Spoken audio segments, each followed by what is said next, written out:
And here we go, ladies and gentlemen, with another episode of the Ben Fender Podcast. I'm Nathan Conway, driver of the number 40 stock car, here on the dirt. With me, as always, Wes Lou Allen. I didn't give you a nickname this Come on. I'll come up with something here. Okay. Wes the Road Cone Lou Allen. I don't. The Restart Cone. There you go. Wes the Restart Cone Lou Allen. That'll work. Buddy, we're back with another show, man. Episode 9? Eight. No, this is 9. Is it 9? This is 9. I know you want to forget that first one we recorded, and just pretend like that never happened. So it did. So that makes. Hey man, that makes. We had to start somewhere. That makes this episode 9. I'll get me another episode one day talking about some of the stuff we're doing. But again, man, while I'm enjoying some of the success of this, it's not for me 100%. I'd say maybe 5% is for me. 95% is for the people that we bring on, and and that's important to us, and that's our whole focus. So to make their programs better, to get those names and stories out there. So that's what we're doing. So I think that's fantastic, and I think that the people that are listening to the podcast and the people that are participating and communicating with us are letting us know that they appreciate that too. Right, and I think they are, and people are starting to ask about it, and people. Just did Cole Falloway's episode. We did. This past episode. And, when we went down there to record that, we got to go to Falloway's Auto Sales. Mm-hmm. They invited us down there and to record the episode. And who do I run into? Familiar guy that a lot of people who listen to this podcast are going to know. And that's Mr. Shaggy himself, Barry Snyder. So, kind of hit him up just to feel him out, see if he wanted to be on the podcast. And I think we can get him to do it. I think we can twist his arm a little bit, send somebody over there with the mafia or whatever to shake him down. But no, I think Barry would get on here, and I think it would be an awesome episode as well. But that's pretty cool because he was talking to me about he goes, well, how do I listen to it, man? I don't know how to get it. So right. We were able to hook him up and literally 30 seconds Absolutely. to a minute, and we had him on and ready to go with the podcast. He had all access to all 7 previous episodes, or 6 at the time. 7, yeah. We're losing track, guys. But anyway, so that was pretty cool. I got him hooked up on it real quick. I've got Cole's mother Amy. Got Ronnie, his father, hooked up on it. Cole. I mean, heck, we got 4 people hooked up on it, and it didn't take us 2 minutes. So it was fairly easy. It's easy to get the podcast. If you're having trouble, or somebody's having trouble, if you're having trouble, I don't know how you're listening to it. But maybe they're listening. But if people are having trouble and they ask you, because he had heard about it through word of mouth, mm-hmm. and he kept asking, well, how do I get it, man? Well, I'll listen to it through this, and he didn't know how to get it. So now he's set up. He's going to have access to every episode. They're going to be right there for him every Friday, or every if this schedule changes. We're getting, speaking of that, we're getting ready to get into the racing season for the Big 40 ride. Got a few setbacks, but that's okay. We're gonna get there. But hopefully in a couple of weeks, we're gonna be out. So hopefully we're gonna try to make the race at Cedar Ridge. That Kenny Wallace will have his modified down there May 19th, I believe. So be pretty cool. Exciting stuff. Yeah, really exciting. Well, it's a lot of hard work, man. Anybody that doesn't think racing's a hard work, they're wrong. Oh no, I'm learning firsthand as being your assistant in the garage. Well, no. I hand you things. You're a crew member, and I do well at handing you things. You're an assistant. You're a crew member. But I'm learning that it is a lot of work, and it is it's rewarding, especially for me, because I'm getting to see how these things go together, and these things, I mean, an engine. So that's pretty cool, and I like it. Well, we hadn't done a whole lot of chassis work yet, that you've seen, but got a couple changes coming up there, but maybe you'll get to see some of that stuff, and you've still never been to a race when I'm racing, so that's gonna be something new. It will be. I will be waving my Team Conway banner in the grandstands. I won't be looking at it because I'm gonna be doing a job. So, but guys, again, that's pretty cool that have somebody come up to us, and especially the caliber and the history of Barry Snyder, and excited about it, and mm-hmm. wanted to listen to it, and he's like, man, I haven't got to listen to it because I don't know how to get it. So so now he can, and that's cool because he was clamoring for that, and again, I think we can get him on here. Mm-hmm. We got a few ideas of some guys. We've got a long list of guys so far, guys and ladies, And it keeps growing. No, it does, and it's different. It's different forms of motorsports, and we're wanting to break into a few different things. We've already started to break into some of the karting stuff with Cole and John, with a little bit of John Hayden, and so that's pretty cool. We've got some perspectives. Then in today's episode, Billy Egeler is coming on. If you don't know who Billy is, you will after today. Historied profession in the sport, right? And I think that you're going to know Billy better after we talk to him today, right? Because I've got a lot of questions to ask him, and we're just gonna go with it and see what happens. And I know he's got, so much history in racing around here. He's seen a lot of things, promoted big events, so it's gonna be pretty cool. I've got a feeling that he's going to enjoy talking, maybe about half as much as you do. Maybe. He's made a career out of talking, so and it's been very well for him, right? And he's done very well. Former radio host, former track promoter, former track announcer, now turned Performance Racing Weekly. He's got the show's still around, guys. Don't forget about his show. You can find them on Facebook, Performance Racing Weekly. He's transitioning, I think, from a podcast role to more so of highlights and on-track interviews and results. Which is cool, and he's going to post those on his Facebook page and various ways that you can get that, and he will be telling you about that via his Facebook page as well. Yep. So that's pretty cool, man, and to put him over, especially considering that obviously he's willing to support our podcast. We were going to support him either way, right? And he's willing to support our podcast, and we can't thank him enough for that. He took time. He's going to take time at his schedule, and to come on and to just chat with us. Cool. I'm excited. Cool, so, guys, I don't think we need to ramble. I'm a rambling man. I'll pull up the Bob Seger, man. It's okay. You can find us pretty much any social media outlet you can think of, except for a few. I don't think we Snapchat because A, I don't have time, and B, I don't care. So you can find us on Facebook, Conway Racing Team, Twitter at Conway Race Team, Instagram Conway Racing, our website www.conwayracingteam.com.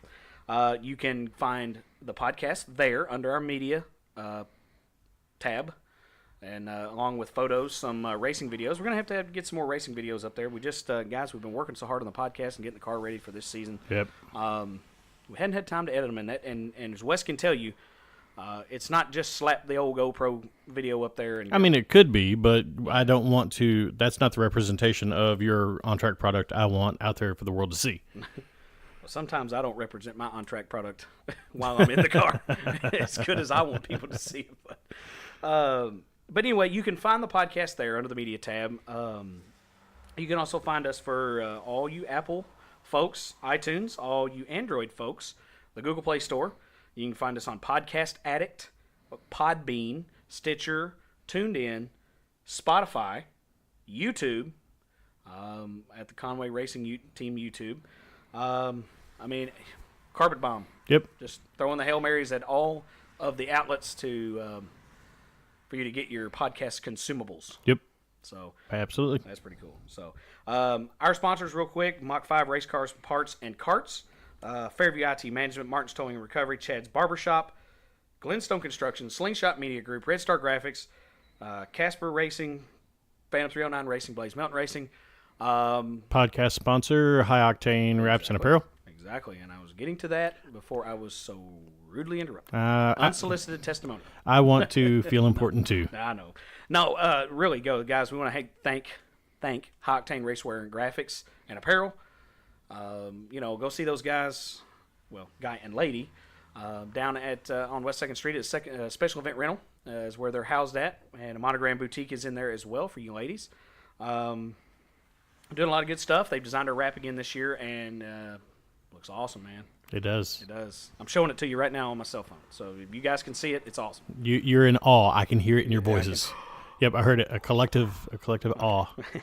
No, guys, it's gonna be debuted soon, hopefully, and it's gonna be cool. We're excited about it. So, Man, I think we've covered it all. I think so. I don't think we need to cover anything else. What I think we need to cover is Billy Egeler. I agree. So without further ado, guys, we're going to throw it to our first commercial. We'll be back on the other side with Mr. Billy Egeler. Having trouble getting your business vehicle noticed? Want your race machine to look sharp on and off the track? Give Josh Tyler at High Octane Wraps and Apparel a call. They specialize in high-quality vinyl graphics as well as full vehicle vinyl wraps. They can handle jobs of all sizes, whether it's your racing go-kart all the way up to your semi-truck. With a quick turnaround in design and install, you can truly call today and look good tomorrow. Give them a call at 270-929-2605. That's 270-929-2605. Or stop by their shop located at 2531 West 2nd Street in Owensboro. All right, ladies and gentlemen, it's time for the interview segment, and man, it's going to be a good one. I know it. We're going to be here with one of the most prolific announcers in the game today in local racing, and has had a career in racing like nobody else. And we can't wait to hear some stories from him. And Billy Egeler, thanks for coming on the show, buddy. Man, thanks for having me. It's a pleasure to be on the other side, being able to have somebody interview me versus me doing the interviewing. Man, you've done it for years, so I mean, Had a 21-year career in motorsports announcing, and it was had its ups and downs, but all in all, looking back, everything was great. Well, you talk about 21 years just in announcing, but if we take it on back, how'd you get started in the sport of racing? Were your parents or your uncle? Well, I mean, from the time I believe it was 3 days old, I was at the first race. Right. My dad was a professional photographer, took pictures at Kentucky Motor Speedway, Windy Hollow Speedway and Dragway, Chandler, Hobstadt, traveled around and did a bunch of photography and video work, even as far as into NASCAR. So I mean, I was literally born into racing from a different aspect. I wasn't, hands-on, from the get-go. But by the time I was probably 8 or 9 years old, I was helping a guy down the street from my childhood home work on a dirt late model, and kind of went around and helped some different people, and helped Dean Howard for many years, and we ran some NASCAR Dash Series races and Pro 4 races all across the country, and had a great time. And that's where the NASCAR's youngest crew chief deal came into play in 1991. Well, you think about being bestowed an honor like that, and you think of some of those series that no longer run, and how cool they were back then. So you got the youngest crew chief award. Yeah, it was. My senior year of high school is when it all really came about, 1991. I was Dean's crew chief on the Pro 4 car, and we were traveling around, Winchester, Indiana, and New Smyrna, Florida, and Nashville, and just all across the country racing that thing. And he had the opportunity to run a NASCAR Dash Series car, which was a 4-cylinder car as well. Right. And our first race was at Daytona International Speedway, and went down there, spent 9 days in Daytona, and it's never a bad time. no, it really wasn't, and took a week off from school to do the deal. And we were a very underfunded team, and by underfunded I mean we camped outside turn number 4 in a tent, and there was a Fina gas station a block down the street. We'd go take a bath in the sink at the gas station every morning. Wow. So yeah, that it took us 6 hours to get me into the pit area because of the minor release form and everything, and did a little different deal than what it is at maybe one of your local dirt tracks. Yeah, did some finagling, and finally 6 hours after doing some finagling, we were able to get that deal done and move in for tech. And I guess it was probably 3 months later, we were at Nashville running the Pro 4 car, and had gotten my NASCAR News weekly paper that they sent out, and there was a little thing in there about me being NASCAR's youngest crew chief, and it was a pretty cool time. Well, I mean, and that's pretty neat that they're gonna put that out, and that gets, I guess, distributed to most any workers or anybody affiliated with NASCAR. So. Anybody with a NASCAR membership got the paper. So I mean, there was probably 3,000 issues of it out. Wow. And you still have any of those copies? Oh yeah, no, yeah. I've got. Cool. Well, I don't have the whole copy, but yeah. I've got the article and the scrapbook. So. Yeah. Well, you talk about getting into the pits and having to take 6 hours to get in. what did that look like? I mean, what was what was the argument? Being like, no, he's our crew chief. Well, the whole issue stemmed. I went down, already had my membership application filled out, had the minor release form signed by my mother. Mom and Dad were divorced. Dad was living in Sarasota, Florida at the time, and we got down there, and they had said when I got up to get my license and my pit pass that I had to have both parents' signatures. Hadn't had contact with my dad, and I couldn't tell you how long. So we scrambled around for 3 or 4 hours trying to figure out how to get a hold of him, and no success. So we did what we had to do and got my NASCAR license. They're probably not listening right now. I don't think that, they're not going to go back to the 91 season. Yeah, let's hope not. No, we're going to vacate the record. No, we can't do it. We had four or five pages in a spiral notebook filled with signatures trying to see which one looked most like the last one that I had seen. So we finally got one nailed down. Oh, yeah, we went and visited him, so yeah. he signed it. But so, you moved into the Pro 4 stuff. You're still a high school kid. Yeah. Right? Yeah, actually before high school I was into that stuff.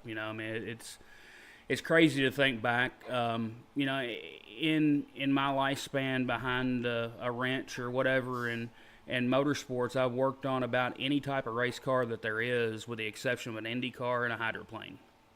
Those are, you think about that though, when you look at any series that has ever been, and type of racing people can do. That's pretty crazy. Yeah, it really is. Anything from go-karts to ARCA cars to Busch cars, Cup cars, dirt late models, sprint cars, mini sprints. I've done it. Stock cars, right. Even down back in the day when Kenny Rudd was racing a street stock car painted up like the Tide Ride. Do people remember that guy? I don't know. They should. They should remember him. He's definitely a local legend. He is, and he's a cool guy on top of it. So now prior to that, I just want to take that back just a second when you talk about, like, you got started and you were working on cars and helping guys with their late models and different stuff. But how did it advance to you getting to the level of NASCAR to the Pro 4 stuff? I really don't know. I guess just being around the right people helped more than anything. When Dean was able to make the move, and we were still racing Pro 4 cars when he ran the Dash Series, right. But I'd helped him for so long, and I was at the shop every day after school from the time I got out of school until the time it was time to go home, take a shower, and go to bed. Right. 7 days a week, traveling the country with him. Never did any high school activities because I was committed. That's part of racing that a lot of people anymore don't realize. You've got to be committed to be successful, and that we were committed. That's how it all started. Well, we talked to John Hayden a couple episodes ago, and very much success on his part. He echoed the same thing. He just I made the decision. This is what I was going to do, and that's what he did. Speaking of John Hayden, I was his crew chief on his Super Street car at Kentucky Motor Speedway back in the day as well. Helped him build the old Chevelle that was painted up like Rudy's old car, and spent a lot of time with John and Jeremy Mayfield. Helped him when he was running Whitesville, Nashville, and went down and helped him on summer breaks and spring break when he went driving ARCA for Sadler Brothers Racing. There's so many people that you look back on over the years that I've had the opportunity to work with or have gotten to meet and spend time with. It's crazy. Well, and I do want to get into a couple of those elbow rubbing stories if we can here in a few minutes. But when you think about your career and a lot of stuff has been spent around circle track stuff, if you looked at all the forms of motorsports, and especially stuff that you've worked in, you got to get your hands in. Is stock car racing your passion, or were you always like, I love stock car racing, but then, hey man, I like demolition derby or drag racing? It's always been stock car racing, whether it be asphalt or dirt, drag racing even. I was a drag race announcer for 6 or 7 years. A totally different sport. I worked with ESPN and tractor pulling. It really doesn't matter to me if it's got wheels and it's got an engine. I'm all for it. Well, and it's something that's been close to my heart as well. It's just nothing like motorsports, and to be able to And I'll talk about it from a guy who just is kind of a hobby guy and things like that. And I would love to do stuff like that, but then, everything's got to fall into place a lot of times. And even back then, and especially now, I would say it's a little harder, but back then, everything had to fall into place for you to be able to do what you're doing. It really did. And, one thing that I hear so often still to this day is how expensive the sport is. And it's a very expensive sport, regardless of what you're doing, even down to the soapbox derby cars. Those things are costing close to $400 for these kids to be able to run down the hill over here at Ben Hall's. Right. Go-kart racing, with you having to spend the money on the tires and the engines and the chassis and everything. It's just so expensive, and that's always been the case. But it seems like what's happening now versus years gone by is electronic devices. We've got kids that have no interest at all and have never seen a motorsports event because they're too busy sitting in their damn bedroom playing on Nintendos or playing on their phones, and we've got to get that changed. And you are correct. You see a lot of these kids, and they, I talked to my son, and who's now just about to be 19 here in August, and he was talking about. I would say, hey man, why don't you go to the mall? Why don't you go to the movies and this and that? And he goes, is that what you think kids do today? Like, I don't. I was like, of course, I guess I'm older than dirt now. I didn't know it was, but and kids just don't get out and experience it because, you just think about Windy Hall Speedway, or Kentucky Motor Speedway, Cedar Ridge, whatever. You're not going to find the guys and the ladies that you find at these racetracks that can tell the stories, can do the funny stuff that they do, like that they can, and that's the way I feel about it. I mean, guys like you know what I mean? It's guys that are so full of knowledge can impart this stuff on today's kids. And I think they're missing a big opportunity. They really are, and we're lucky enough in this United States to have two great colleges that stick out in my mind. More than any of them, that are motorsports based. You've got the NASCAR Technical Institute over in Charlotte, and you've got UNOH up in Ohio, University of Northwest Ohio, that has a whole motorsports class, I guess you could say. Yeah, just geared toward that. That's all you do. You work on race cars. You build engines. You have the opportunity to go to the racetrack and crew on the university's race cars. You have the opportunity to be a driver for the university. And we've got people around here that have attended those colleges and graduated and have moved on into the motorsports industry that have the opportunity to continue to grow, but we've got to get kids that are wanting to do that. Yeah, and but I guess it's almost few and far between these days because I don't know if it's a cost thing or just people just aren't interested in being like, hey, it could be a career, because it's a big niche, still yet in motorsports. I mean, lots of national series that you could potentially, get up to. So, I want to go back a minute, and so whenever you were talking about when you ended your Pro 4 and your different things, where did you transition into? When Dean, basically what took place is I helped him up until he quit driving locally. He went to work for Sadler Brothers in Nashville on Jeremy's ARCA team. And at that point, I was kind of lost, didn't know where I was going to go, what I was going to do. A lifelong friend, Mark Green, started helping him with his all-pro car and his late model running at Whitesville and Bowling Green and Nashville and everything. Helped him for quite a while. Then when Mark moved to North Carolina to do the Busch stuff and started driving for Bruco. Went to a couple races with Bruco and helped them out, and then went and started helping Mark Ballard on his NASCAR late model, right. And helped Mark all the way through his driving career.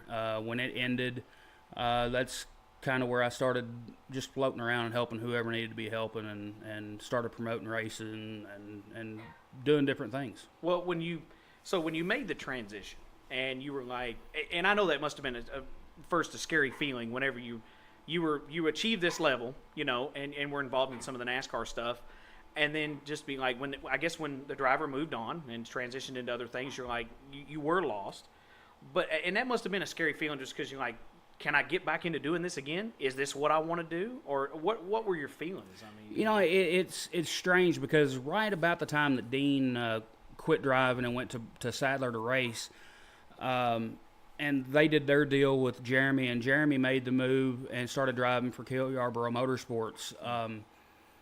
I had been out of school maybe a year when that all transpired, and I had my mindset all through school that I was moving to North Carolina and I was going to work for a Cup team.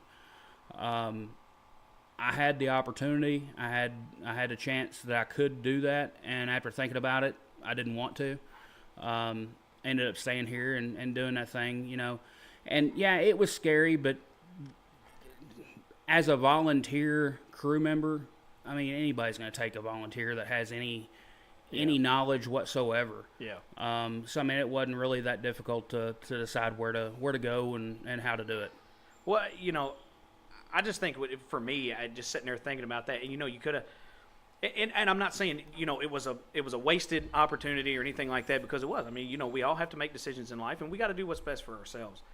But that, man, it must have been some sleepless nights just thinking, you know, I was like, man, I could do this, or maybe I want to do this other thing. So, I'm sure there was. I've been asleep a few times since then, so it's really hard to think back and think of what all kinds of emotions went on there. But you know, when all your friends and family are right here in this little town of Owensboro, it's hard to pack up and move and leave everybody and try to start over. So you know, I mean, that's basically what I did. I decided I wasn't gonna leave what I knew. Well, and that's pretty cool in this respect that, you know, we're local guys, and you were like, you know what, I can do things here, and I can do things from my hometown, and I can do things from my home area. So you talk about you came back, so you start thinking about the promoting side. How did you get asked to do it, or just No. say, man, this would be pretty cool? No. Or It's called being a dumbass, you Oh, know, is that what to be quite frank. that might be a race driver too. I don't know. I couldn't speak to that. I was helping Mark Ballard. We were sitting at his house it was Thanksgiving night 2001, as a matter of fact. And there was a big late model race we saw an advertisement for on something we were looking at. Yeah. And we started just joking around, talking, going, man, that'd be cool to have something like that around here. You know, let's do a 10,000 win late model race, and we'll do a couple $1,000 win for the modifieds. So we started taking notes down and thinking about it, and I thought, man, this is going to be cool. Where are we going to have it? And he said, well, let's do it at Windy Hollow. I said, well, that makes sense. It's, you know, here. We don't have to, all your dirt equipment's here. Right. We can use it. You know, I can promote it on the internet and do all this stuff. Well, before the night had ended, it had turned into a situation we were in a conversation of, why do we want to do a $10,000 to win late model race when there's no real late models in this area? Yeah. So, yeah, we could draw some cars from out of town, but we've got modifieds here, and they have never had the opportunity to run for good money. Right. So it turned into the Bluegrass Bash, and I remember that. it was March 16th and 17th of 2002 that the Bluegrass Bash was being held at Windy Hollow Speedway, paying $5,000 to win and $500 to start. We had a practice night the night before on a Friday night, and I'd been out there all week working, was out there all morning Friday working, all afternoon, and the gates were going to open at 5. Well, I decided that I needed to leave the track because I had a radio interview to do about the race at 5 o'clock. So I leave the track at 4, not a soul out there but me and one other guy. And go do this radio interview. My phone is being blown up while I'm on the air. Uh-oh. And it's my mom. I'm like, what in the world does she want? So I get off the air. I get in the car. I call her back. She goes, where are you at? And I said, I'm leaving the radio station. You need to hurry up. And I said, what's wrong? She goes, there's a line of cars all the way down the hill, almost to the old Windy Hollow Road. Like, okay, you don't need to be joking. I'm nervous enough as it is. You know, I went into this deal with a $27,500 purse. Wow. Not counting advertising money, insurance money, anything else that had to be paid out. Well, I opened up the gates for practice, I had $200 to my name. There was no money to pay the purse, no money to pay the advertising I'd already done. And lo and behold, before the night was over, there were 116 modifieds in the pit area from 9 different states to practice for the Saturday night show. And I made it a habit of sleeping in my vehicle at the track at each one of the Bluegrass Bashes because I was out so late, and I had to be there so early. Got woke up at about 4 o'clock in the morning, and it was raining. Oh. So at that time, you could, if you had an inn at the airport, you could find out what the weather was actually going to be doing from the tower. So I had an inn, found out that it was going to be a 1/10 of an inch of rain, be over by 6 o'clock in the morning. Super. Not a bad outlook. I'm in. I'm in. Well, 6 o'clock in the morning, there had been 1 inch and 1/10 of rain, and still coming down. Oh. Well, I'm in a situation where I've got 116 cars already parked in the pit area and a line of new cars at the gate when the gates are supposed to open, and it's pouring down rain. So I spent $1,800 and had gravel trucked in to make roads in the pit area because water was standing. We had semi-tanker trucks and pumps pumping the water out of the pit area into the trucks, hauling it up the hill, up by the pay lake, and dumping it. A continuous flow, and finally we just had to call it off. I mean, it was a waste, a total loss of a bunch of money. Yeah. But yeah, that was the first promoting gig, and that went on for 6 Bluegrass Bashes. And Yeah, it did. would I take it back and not do it again? No. But would there be things that I did different? Absolutely. Well, our best efforts sometimes and best laid plans, can just get shot to pieces, and nothing else but Mother Nature. And we know how fickle Mother Nature is with the racing. So, you were able to persevere though, and make it 6 successful races for sure. And I was at several of them, and I can remember that. And a lot of big names come in, a lot of big drivers, various racetracks. You were able to move it around a little bit. Yeah. Like I said, we had the initial one in March of 2002. Had some contract negotiations go on after the rain out that didn't quite pan out, so we moved the initial event down to, at that time, Soggy Bottom Speedway, which is now Cedar Ridge. Right. Worked with Lisa Vaughn, turned it into a one-day event. Car count was basically cut in half because it was on the July 4th weekend and up against some other big races. Paid $7,000 to win trying to attract the cars back. But had an amazing amount of talent there. A name that a lot of people have heard of in the dirt world that won the very first Bluegrass Bash was Jimmy Owens. And in 2002, he went on to win his UMP National Championship, and one of the keys to winning that was having bonus points from the Bluegrass Bash. So it was a horrific event. Lost a ton of money, and people that think that promoters make a ton of money, you need to jump in and try it. Jump in with both feet, no money in your pocket, and give it a shot. And you're going to find out real quick, apparently, how and you were willing to, and I don't know that some guys would be able to do that these days, and I'm not saying any of these promoters currently, but I'm just talking about a guy that come into the sport, and you talked about, hey, we had a fleet of tanker trucks trying to pump the lake out, pump the pits out, bringing in gravel, trying to get the show in, doing everything you can do. And I don't know that guys would just be like, they'd just be like, oh, it's rained, it's 3 drops on the ground, we're going to call it. And in promoters' defense, especially nowadays, as tough as it is with motorsports, you get a day where it's cloudy and they're calling for rain, and it's a high probability of rain. You're taking a big risk by opening those gates because you've got to pay your insurance Right. The week of your event. Yeah. So, say you're racing on Sunday, you've got to have your payment for insurance in by Thursday to be covered for Sunday. So you're spending, on average, today's prices, you're going to spend about $1,100 to $1,500 for one night's worth of insurance. Yeah. Once you send that in, it's gone. Yeah. It'll carry over to the next week, but it's money out of your pocket. You've got to restock your concession stand. All right. $2,000-$3,000. If you get rained out, yeah, you've got that food for the next week, but you spent $2,000 or $3,000. Yep. And you're not able to recoup that for another week. There's a lot of risks when it looks like it's going to rain.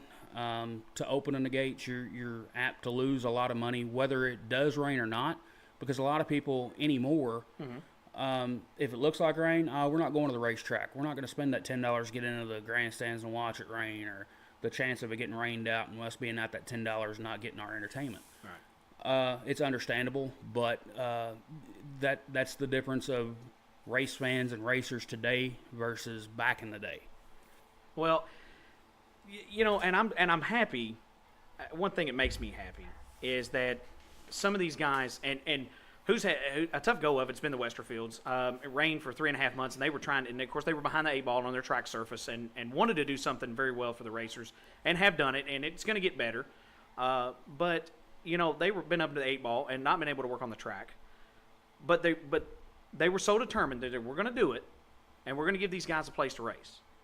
And even has gone to as far as changing the nights that they're going to race to try to accommodate their rainouts that they got burned on last year. That's one thing that's 100% right. Jimmy and Randy and the crew out there at Windy Hollow, it came to a point where, okay, it's time to start racing. Yep. We've got two options. We've got the option to put the clay on the track now, a few days before the first race, or not do it.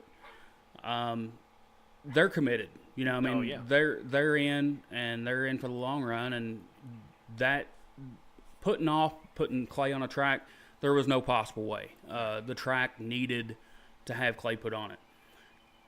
Was it a bad race surface? It got that way.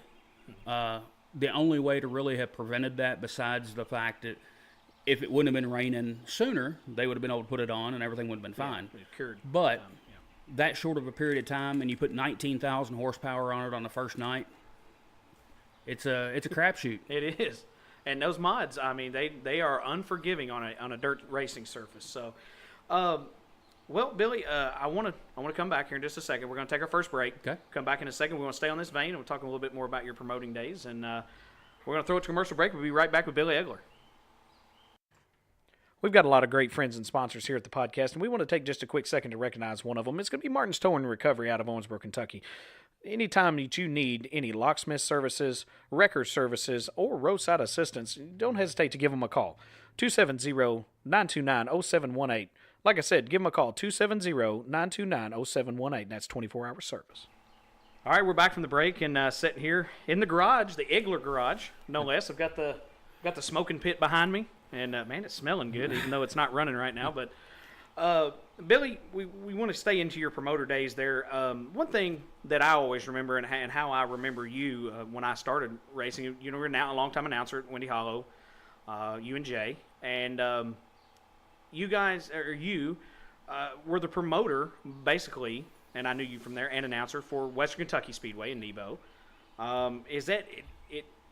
Is my timeline off, or was that your main focus for a few years with the Cobles down there? No, I was definitely down there for a few years with the Cobles. That was kind of a deal that fell into my lap because the announcer they had at the time, Bill LaFoon, had decided he wanted to hang it up. He wanted free time, and Lord, now I can understand why. But let's see. I started my announcing career. We'll go full fledged here. Oh yeah, go ahead. Started my announcing career. Got a phone call from actually my adopted father, Army Armstrong. Mm-hmm. He called and said this was right after the '91 deal with the NASCAR's youngest crew chief, and everything was kind of in a lull. He said, "Billy, I want you to do something." I said, "Okay, what?" He said, "I want you to start announcing." I said, "You're nuts. There's no way." He said, "No." He said, "You don't understand." He said, "You've got the knowledge of racing, and you've got a great voice, and your father was into broadcasting on the radio." He said, you're a given." I was like, "No, I'm not going to do it." He said, "Do it for me." He said, "Go. They're having the Windy Hollow Dragway car show at Madisonville's Mall this weekend. Go down there and talk to Francis Libbs. I've already told him you'd be there." Okay, so I go down and talk to Francis, and before I leave the mall, he said, "Be at the drag strip Saturday night for the first race." I'm like, okay. So I call Army back. I said, okay, I've got the job. Now the problem is I know absolutely nothing about drag racing. And pretty much stays, still to this day, I know pretty much nothing about drag racing. But, so I'm up there the first night announcing, and these rear engine dragsters come up to the line to do a burnout and do a run. And these tech cards that you had to read, instead of writing out rear engine dragster, they just wrote RED, red. Red. So I'm up there announcing, yada, yada, and next up in the left lane is Joe Blow in the red. Everybody's kind of turns around and looks. Green. Yeah, everybody's turning around and looking, and I do this for 4 or 5 rounds, and finally Francis goes, "That's rear engine dragster." I said, "Well, I was wondering what the heck the deal was because the car was not red." Hey, you didn't write that on here. After doing that, Rooster opened up the dirt track. It was sitting idle at the time. She opened it up and started running Friday night gigs over there and asked me to come over and announce for her. So I announced the dirt track and the drag strip for the first year I was announcing. Then Rooster took over the drag strip after Francis left, and I announced for her for 4 or 5 seasons. And I was announcing with Marty Young. I brought him in and got him involved in announcing.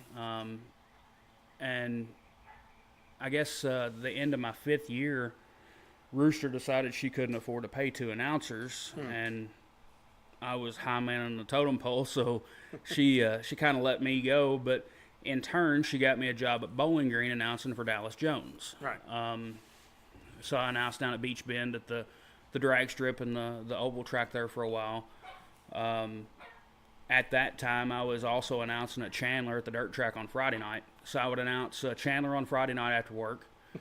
I would come home, take a nap, work Saturday morning, go to Beach Bend and announce on Saturday night for Test and Tune. Mm-hmm. I would drive back to Owensboro, get up and drive back to Bowling Green on Sunday to announce the drag racing.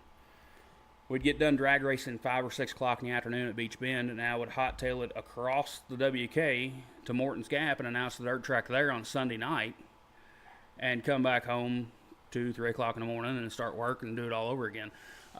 After that deal, I went to work. I was back at Windy Hollow announcing for Jack for a little while and driving a pace car and promoting and doing whatever. Started working for the Cobles. Worked there, worked KMS for Barney Lane for a season, left there, went back to work at KMS for Brad Payne, went to Kentucky Lake and Cedar Ridge. Actually, Cedar Ridge was before Kentucky Lake, but worked down there for Richard for 6, 7 years and had the opportunity to go to Kentucky Lake, the Taj Mahal of racetracks in this area. And I was doing Kentucky Lake and Kentucky Motor Speedway up until the last time I worked full time at a racetrack, and a lot of the reasoning behind me not coming back and doing local announcing is, I tell people all the time, when you go to Kentucky Lake and announce at a facility like that you've got a sound system that's equivalent to a NASCAR track and a facility that's bar none was the nicest thing around here. It's kind of like you've been shopping, let's say, I don't know, Macy's. You're shopping at Macy's for clothes. Macy's closes and you've got to go to the dollar store. Yep, well. I mean, nothing against any of the racetrack facilities around here or any of the promoters. But once you go to that level, it's kind of hard to come back down. It is, and I think that, some of the stuff they're doing, they're trying to get some things better. But announcing, to me, is important as the racing because, at the end of the night, you're there to be informative, number one, but you're there to make the fans have a good time or allow them to have a good time. That's right. I mean, it was difficult for me, and it still is to this day, being out in front of the crowd, doing stuff in front of the grandstands with the fans. There's nobody in the business in this area better than Malcolm West and Jake Schown. They're able to get down there and work the crowd and get them pumped up. I can't do that. I'm built to be in the booth, calling the races, doing whatever I got to do, and try to be informative and entertaining at the same time, but being on a professional level. Right. There's a fine line there. Sometimes you cross it and don't know it. Well, then there's sometimes you cross it and you know it. Oh, but yeah, you know, yeah, you do. Somebody turns around and look at you like, what is it? Got crazy? or accidentally leave the microphone on when things are being Discussed or things. Yeah. You know. But you know, thinking about that though, you know, it's one of those things where that's got to be tough because you got to know your audience. It's kind of like being a stand-up comedian or a TV announcer, or you know, you got to know your audience and what. And I think you can tailor things during the night. But I think there's two schools of thought. Whereas, you know, it's fun for you. Obviously, I would hope it was for 21 years. But you know, you're there for the racing too because you're a fan at the end of the day, and you want to see racing presented in a professional manner.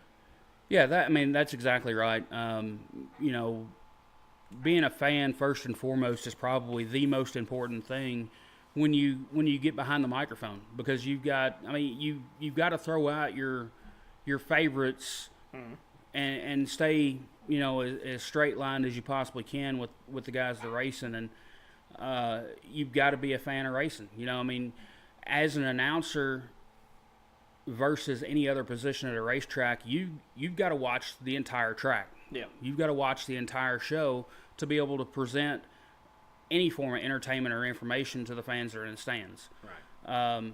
Whereas other positions at a racetrack have a certain area they're supposed to be watching or need to be watching And just do their job. They can't really watch the races. Probably one of the hardest positions at a racetrack, if you are a race fan, is the scorer, because they've got to watch right in front of them and score the cars as they cross the line. They can't watch the cars go around the track or watch a wreck happen or know what happened down here. They're watching who they're scoring. All right. But yeah, I mean, you've definitely got to be a fan. You've got to, you know, it's a tough gig. People think it's all about just sitting up there and talking, and well, I can do that. I can sit up there and talk on a microphone, and you know, it's mentally exhausting to be a motorsports announcer. Right. And it's cool because, you know, whereas when you know, you did your time behind the mic and then you were like, you know what, I'm gonna transition away and keep doing some things in motorsports, and we'll get to that in a second. But having, you know, Jake up there, and Jake's a completely different character, and Malcolm is a character himself, and you know, and they've got their own brand, and it's pretty cool how everybody's a little different. But there's not a bigger race fan than Jake Shown. Oh, you nailed that on the head. I mean, he absolutely loves racing. It doesn't matter what it is. Jake Shown's. I mean, you could go out here at the Power Wheels and race it on the front stretch at Windy Hollow, and Jake Shown would make it the most exciting event you've watched all year. And just NASCAR couldn't even come close. No, absolutely not. You know, and you know, talking about all the announcing, it's really one of the dying things in motorsports, along with many things. But finding somebody that can be an announcer and will commit to doing what needs to be done as an announcer, you're not going to find anybody. You know, I mean, Malcolm West was the announcer at Kentucky Motor Speedway when Brad Payne took it over, and decided that he didn't have time to do it. He was traveling with Bruco and doing the Nashville deal and the Nashville Super Speedway deal and the Memphis Motorsports Park deal. And he called me one Friday, I guess it was. He goes, "Hey, I'm out of town. Can you fill in for me at Whitesville this Sunday, opening night?" Right. Sure, I'll fill in for you. I don't care. You know, it's cool because me and Malcolm, you know, he was announcing when I was in diapers, and I look up to him. You know, he's been a mentor to me, just like Army has been. But to have Malcolm call and ask for me to fill in was an honor. But I didn't realize it was going to turn into a 4-year fill-in. It's the longest night of racing ever. Yeah, I was like, my Lord, where are you, Malcolm? But you know, I wouldn't trade it for the world. But as far as finding somebody to fill in for you as an announcer, like in my position when I was at Kentucky Lake, I had no option. If I was deathly ill, somebody was going to have to pack me down in an ambulance because there was nobody to fill in. Right. It's just really hard to find anybody to do it anymore, and hopefully that some more people get interested. Barry Barnes, you know, he started out helping Jake at Chandler and Windy Hollow, and I got him a gig with the Battle of the Bluegrass Series last year doing a late model race, and now he's working with the American Modified Series. And you know, it's great to be able to help somebody along the way, and that's something that that announcers need to do. It's something that track promoters need to do. It's something that racers need to do, and it's something that crew members need to do. You need to start helping bring people into the sport and get them into the next level and help them progress. And as a race fan, you know, I mean, I preach it on social media all the time. Go to your neighbor and ask them if they've ever been to a race, and if they haven't, take them. Just spend $10 and take them to a damn race. Yeah. Yeah, I mean, And it's affordable. It's cheaper you know, than a movie. I guarantee it is. You know, You know? it's cheaper than anything, and I can guarantee you one thing: if you want to keep your children off of drugs, get them into racing. It's just as addictive and just as expensive. Exactly. So get them they, into they racing. will not have any money for any drugs. exactly I will right. swear to you. I want you to talk just 1 second, and you mentioned him a couple of times. Is Army Armstrong? And, you know, when you think about me growing up in the 80s and the 90s and watching the old TNN Motorsports and ESPN and you know, monster truck announcing and things like that, and you called him your adopted father. And tell us about your relationship with Army and how that's just been so impactful in your life. It's crazy. He's been a friend of the family of mine, friend of mom's and friend of dad's. Lord, since I was basically born. I've got pictures in my scrapbook of me sitting in one of Army's old street rods at the Bluegrass Nationals car show that used to be held at Legion Park back in the early 80s, late 70s, early 80s. It used to be a deal where Army was traveling the country with the monster trucks and the tractor pulling, and he would call couple times a year and say, hey, you all, tell my mom, you all need to come over. I've got a package for Billy. Well, they'd go over and they'd come back and it'd be like a year's supply of racing shirts. And you can't never have too many exactly. I mean, you know, I've got 3 closets in my house and all of them are filled up. But you know, it's been amazing. As I was growing up and mom and dad got divorced and Army was always there for our family, he actually got me a job with ESPN one summer while I was in school, running TV cables for the tractor pulls. I worked with the monster truck deal up at Louisville Motor Speedway with him, doing behind-the-scene camera work stuff and helping with the monster trucks and changing tires and this, that, and the other. And it's been amazing, you know. And you know, I owe a ton to Army, a ton. And to have somebody that is from Owensboro, that is a member of the Monster Truck Hall of Fame, that was a huge part of getting tractor pulling on TV with Billy Joe Miles and the whole group, and being a member of the Kentucky Motorsports Hall of Fame, and having a guy that you can, he'll call you out of the blue and talk to you about how love you like a son, you know. And this guy's on video games, you know. And you sit there and think about his voice and where it's been and where it is now. It's just crazy to think about.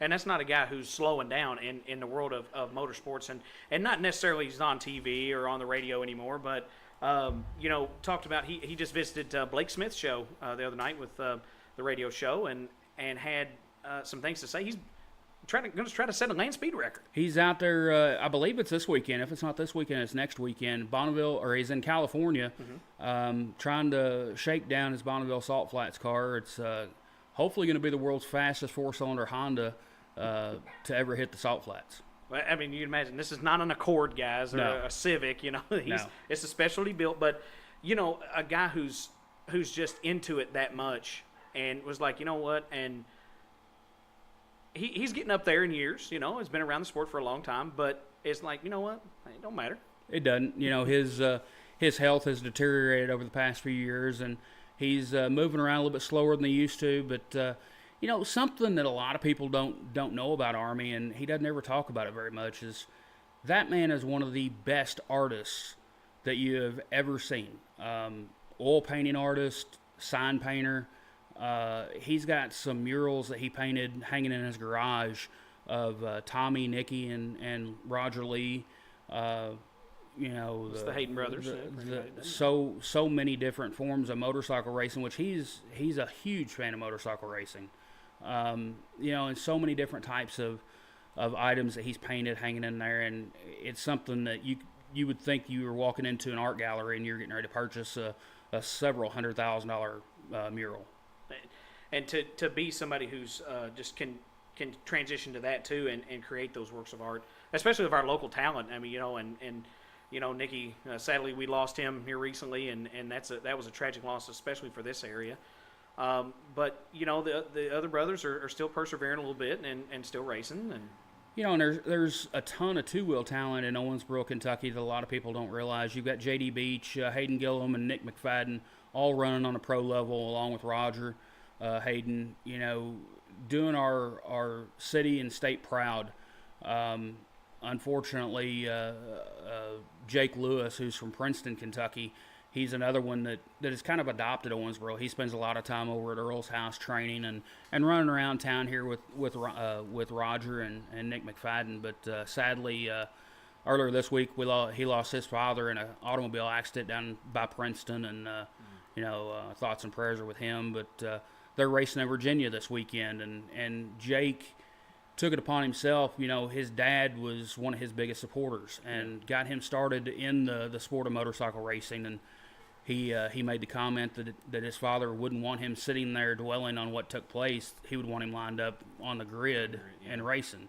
So Jake is in Virginia this weekend, racing with a heavy heart, and thoughts and prayers are with him and his family for sure. Well, a little bit of extra encouragement to to do that in honor of his father, and it'd be a pretty cool deal. Other than the loss that these guys, and a lot of guys don't have the option to mourn and take time and it's be a couple of weeks and I can't make it, because these guys, a lot of them are under contract. Oh, absolutely. Factory teams, it's tough to bend a contract or take a break when you're on a factory ride, and we saw that with Roger and with the loss of Nicky, that we're a week away from the anniversary of his death.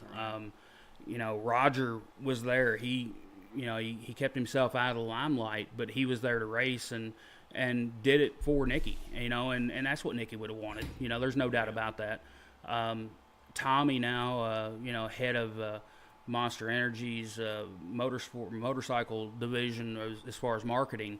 He's at the track every weekend doing his thing. It's crazy, and not just focusing on the guys that are running pavement two-wheel.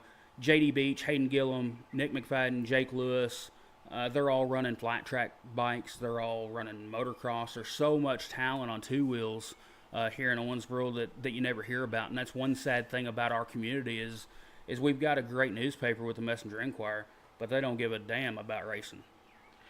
And that's sad, because considering that there was a time, and obviously you will remember probably maybe a little bit better than I will, but when we had so many drivers coming out of this area and how big motorsports was for Owensboro. And looking past the drivers, Owensboro,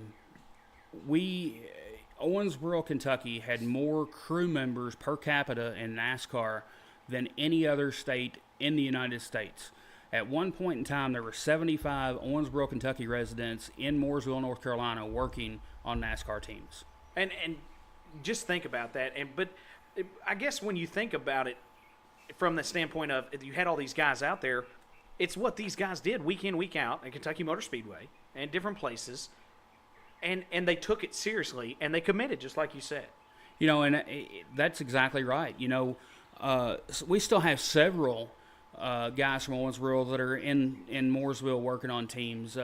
Stephen McCain, who left Owensboro with Jeremy Mayfield to go to Sadler Brothers and work on the ARCA deal, and he made his runs through the NASCAR ranks, was truck chief for Carl Edwards when Carl was driving for Mittler Brothers out of St. Louis, and has worked with several teams, Roush Racing and Nemco Racing and all these guys. Well, now he was a car salesman there for a few years and helping people on the side. Now he is working on a drag team part-time. And then the rest of the time, Jeremy Mayfield is now running a crate late model on dirt in the Carolinas. Yeah. And Steven's going racing with Jeremy again. I mean, it's like full circle for him. Yeah. And you sit there and we're talking about crew members, we're talking about drivers. Let's jump back on announcers. Mm-hmm. again, Army Armstrong, probably one of the best known names in motorsports announcing from our area. The late Joe Lowe, also a great friend of mine and my family. We lost him a few years ago. Was huge in the monster trucks. Scott Douglas, who is still with Monster Jam and the monster truck deal, lives in Louisville now, but he's from Owensboro. Adam Alexander, not from Owensboro. I taught him about racing okay, let's take a stop here real quick. Right. WBKR, WOMI actually, decided they were going to start doing a racing show at the old Frankie Sports Bar on Burlew Boulevard back in the day. Adam Alexander, who was a sports anchor over in Evansville on one of the TV stations, was going to be the host. This deal started out the first year, wasn't on the air. It was just something where people could come in, sit around at tables, drink a beer, talk about racing. Adam would interview them local, right there in-house. I was helping this old guy named Steve Bridgman. I mean, he is that guy? He is ancient, I'm telling you. He had a show at George's Barbecue called Let's Talk Racing, and it was on WBIO. I was co-host. Barbecue. That day's gone by. I was co-host on that show with him for a while. I would leave that show on Monday night, go straight to Frankie Sports Bar, and try to tell Adam about racing and what took place at racetracks and how racing worked. Right. And questions to ask the people he was going to get up to interview. Did this for 2 years. The first year it wasn't on the air. The second year it was on WOMI. The third year it was on WBKR. And he was there for maybe 5 years before he was off to North Carolina and had a job with MRN. Yeah. Here I am sitting here in Owensboro thinking, I wonder how that happened. But Adam, another one that has made his way up the ranks. So many guys in so many different parts of racing have made the big time. NASCAR officials, Les Westerfield, been with NASCAR since NASCAR was created, I think. He's still with them and doing big things. It's great to see the amount of people out of Owensboro and Davis County that have been able to go places further than just here locally. Just or Evansville or wherever. Well, you touched on the radio show. Has been a big part of your announcing days as well. Been a guest on it many a times. Been to a ton of those at Frankie's. Been to Texas Roadhouse when it was there, and Heavy's, many places. And you were able to do that for a lot of years. And you and Jay, how? So once Adam transitioned away, how did you transition into the role, or did No, actually, I never was good enough for WBKR because their focus mainly when it went live on the air, they would have 4 or 5 local racers, and the rest of it was NASCAR. Right. When I was doing the radio deal, I was 100% against doing NASCAR, IndyCar, anything outside of the local area. Not saying that I wouldn't have Mark Green or Jeff Green or David Green or Jeremy Mayfield or anybody that runs in the upper levels on the show. But they would be, if they were in town and were able to come, they were on the show. Right. But I was not going to focus on the big leagues when they have their own radio shows. Right. That's the reason why my show was always focused on local and regional racing. I ended up, my first radio gig outside of helping Bridgman was on Power Rock 93.9 KTG out of Madisonville. They started doing a radio show here in Owensboro, and it was Marty Young and Malcolm West at the time. Mm-hmm. Malcolm stepped out. Marty took the lead role. I came in as a secondary. Right. And then as we went for 3 or 4 years, Marty stepped out. I took over the lead role and did it by myself for a couple of years, brought Jay in as a co-host, and then moved from KTG to 102.7 The Game here in Owensboro and 94.7 WBO, and did that deal by myself for 3 or 4 years. And it was the year after Kentucky Lake closed that I decided I'd had enough, and here we are, sitting in my garage. Well, yeah, but, aside from that fact, though, you were able to, and I know I've got you on my podcast, but you were able to kind of transition into a podcasting role, Performance Racing Weekly, which is still around. You're still doing that. Yeah, we're not going to do a podcast deal this year. Our deal, it's hard for me because I work in Mount Carmel, Illinois. I leave home between 5:30 and 6 every morning, and I get home between 6:30 and 7 every night. Right. So I could get interviews over the phone or at the racetracks or whatever, but as far as editing it and getting it published and everything, my partner on the deal, with his work schedule being all over the place, it was just a pain in the butt. Right. And there wasn't as good of a response as what we had hoped for in the first year, which, yeah, we understand that it takes more than a year to get it off the ground and really rolling, but we just don't have, physically, we don't have the time to do a podcast. Right. So my goal is to hit up some racetracks on the weekends when I can, when I feel like going to the racetracks, recording some interviews, some audio interviews, and posting them on Facebook or posting them, wherever we need to post them, and try to help the local racers and the local racetracks as much as we can with what little bit we're going to be doing. Well, and I'm glad. I'm glad that you're not completely stepping away from it, because I've heard a lot of your interviews, and a ton of these guys, and just being able to I don't know that I could do it. I may try it one day, just being able to sashay up to these guys and just be like, hey, man, you got it. And it could be huge names, especially in the dirt world or asphalt world. I know you went to the Dirt Nationals in the Dome, or the Gateway Dirt Nationals, excuse me. And I heard a lot of great interviews you did there. That must have been a great time. That was probably one of the coolest events I've ever been to in my life. The amount of excitement and energy inside the dome with race cars there is second to none.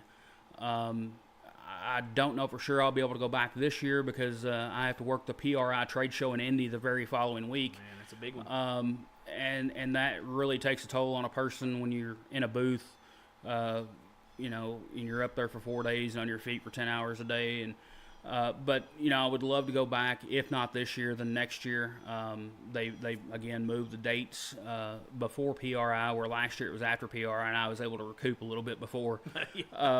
But take a trip to the hospital, get some IVs. Yeah. I tell you, it was really, really, really cool, and the who's who and the dirt racing world were there, and NASCAR stars were there as well. I mean, Ricky Stenhouse was in the place, and Kyle Larson was there, and there's so many people there watching. It was unreal. Well, and I haven't got a chance to go up there, and I wanted to last year, just didn't work out. Just to go up and be a fan and watch, and thinking about that big dirt race and what they're doing, is huge success already. But Performance Racing Weekly still going to be around for sure, and I think it's pretty cool how you're still interested in it. You're still wanting to do it, but you talk about your work schedule. Again, like I said earlier, you're not out of the motorsports world. You work for Willie's Carburetor and Dyno Shop in Mount Carmel, Illinois. They run modifieds and have different stuff. And I see some of the pictures you post. Those guys coming up there dynoing those engines. It's big name guys. Yeah, it's to say it's a dream job would be an understatement.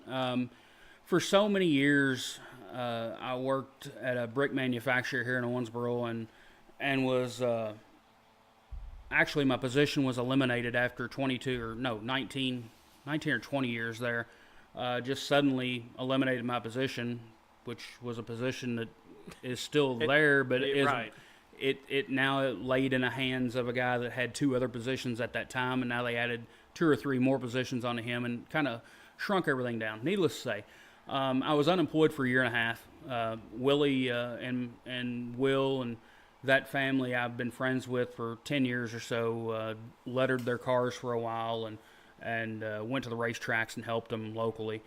And I was sitting at home, I don't know, filling out applications or something for unemployment.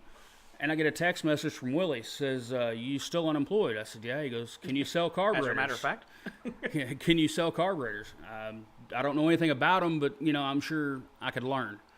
And he said, I'm in Charlotte flying back from Joe Gibbs Motorsports. I'll call you when I get back. Well, okay. Well, all right, man. If you find the time.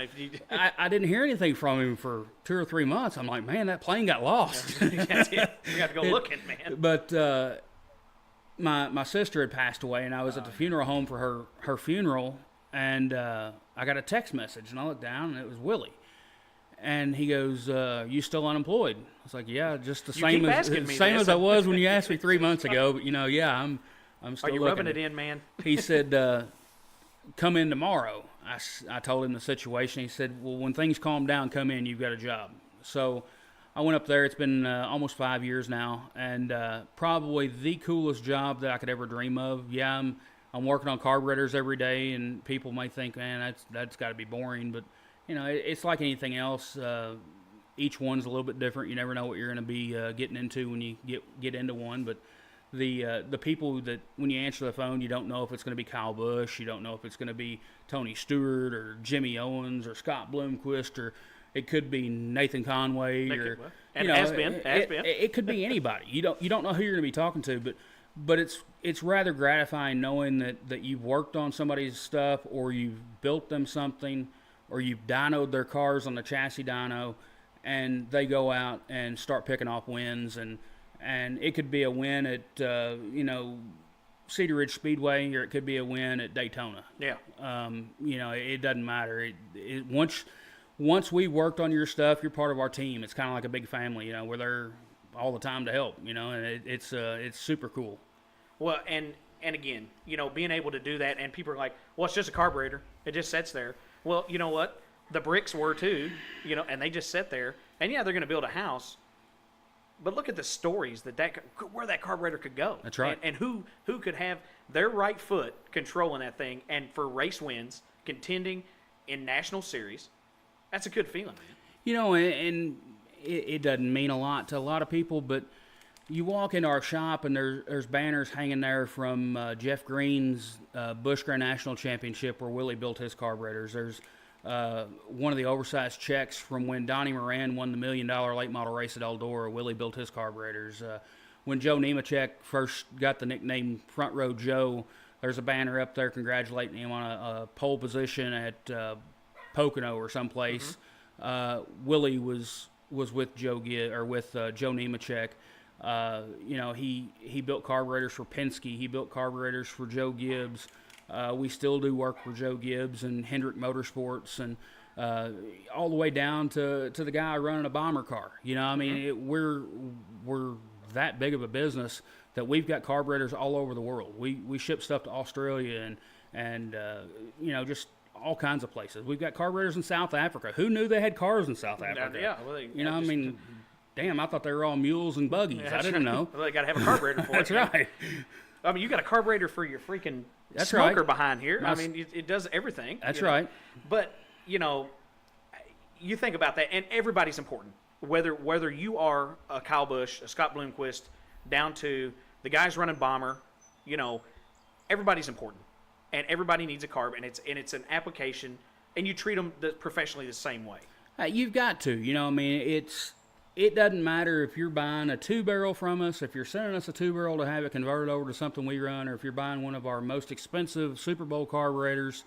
You're choosing to use our product, and we want to see our customers succeed, regardless of what they're running. It doesn't matter if you're running a 4-cylinder car in South Carolina, or if you're running an Australian superboat. If you've got a problem or you have questions, we're there to answer them. And I take care of all of our social media platforms.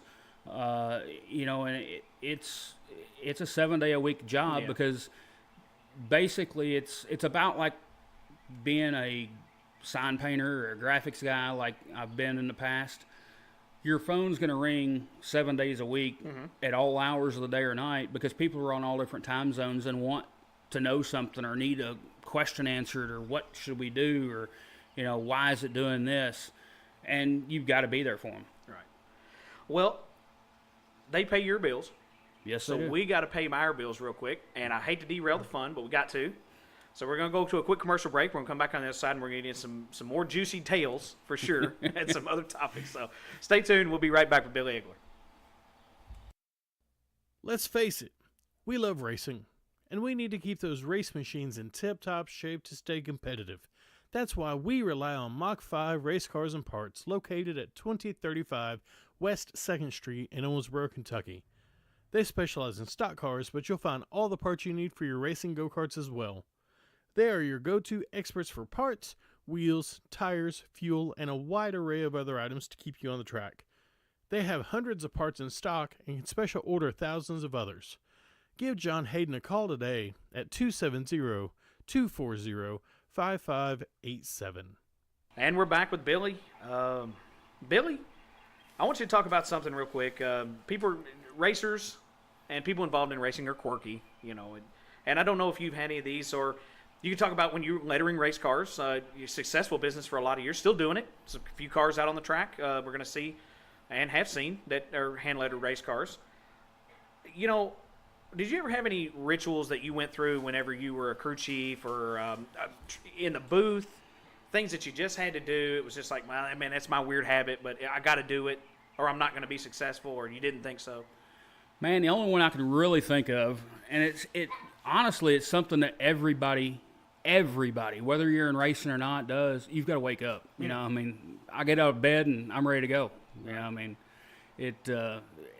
don't know. I never really was a person of any type of superstitious, with the exception of black cats and green and peanuts. And green. I'm gonna tell you about green.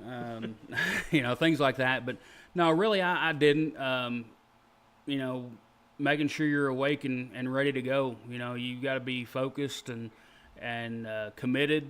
I can't say that enough. We've mentioned it a bunch in this podcast, but focus is probably the main thing. Right. You've got to be focused on what you're going to do. And that even goes back to when, like you said, when I was crewing, I had the opportunity to change tires for Tim Banks during the 24 Hours of Daytona. When you jump off the wall and run around the car and you're on the right side on your knees changing tires, and you've got cars flying by at 230 miles an hour on pit road, back before there were any type of pit road speeds, you've got to be focused on what you're doing and know your surroundings. Same deal at Daytona with Dean. Go over the wall to fuel or change tires or whatever it may be. You've got to know your surroundings, and that's something you really got. I can't stress enough. You've got to be focused, regardless if you're at Kentucky Motor Speedway, Cedar Ridge Speedway, Windy Hollow Speedway, at Beacon Dragway. It doesn't matter. Right. You've got to stay focused. And that's a lot of what we hear about the drivers and things. They're talking about preparation in the shop. You've got to be prepared, but you've got to focus on, okay, this is what I want to accomplish today. This is what I want to get to, and I'm going to do it. And is that something that you just get that mindset? Yeah, absolutely. There again, it doesn't matter what you're doing in the sport. You've got to have your mindset. One thing that I was big on there for a while at the dirt tracks, I would make sure to have a copy of like the UMP national and regional points, state points, and try to know where people were in the nation and the region or state. Because you never knew who was going to show up, and you'd be able to. That's stuff that the fan wants to know. Right. Mike Harrison rolls in Windy Hollow the first night.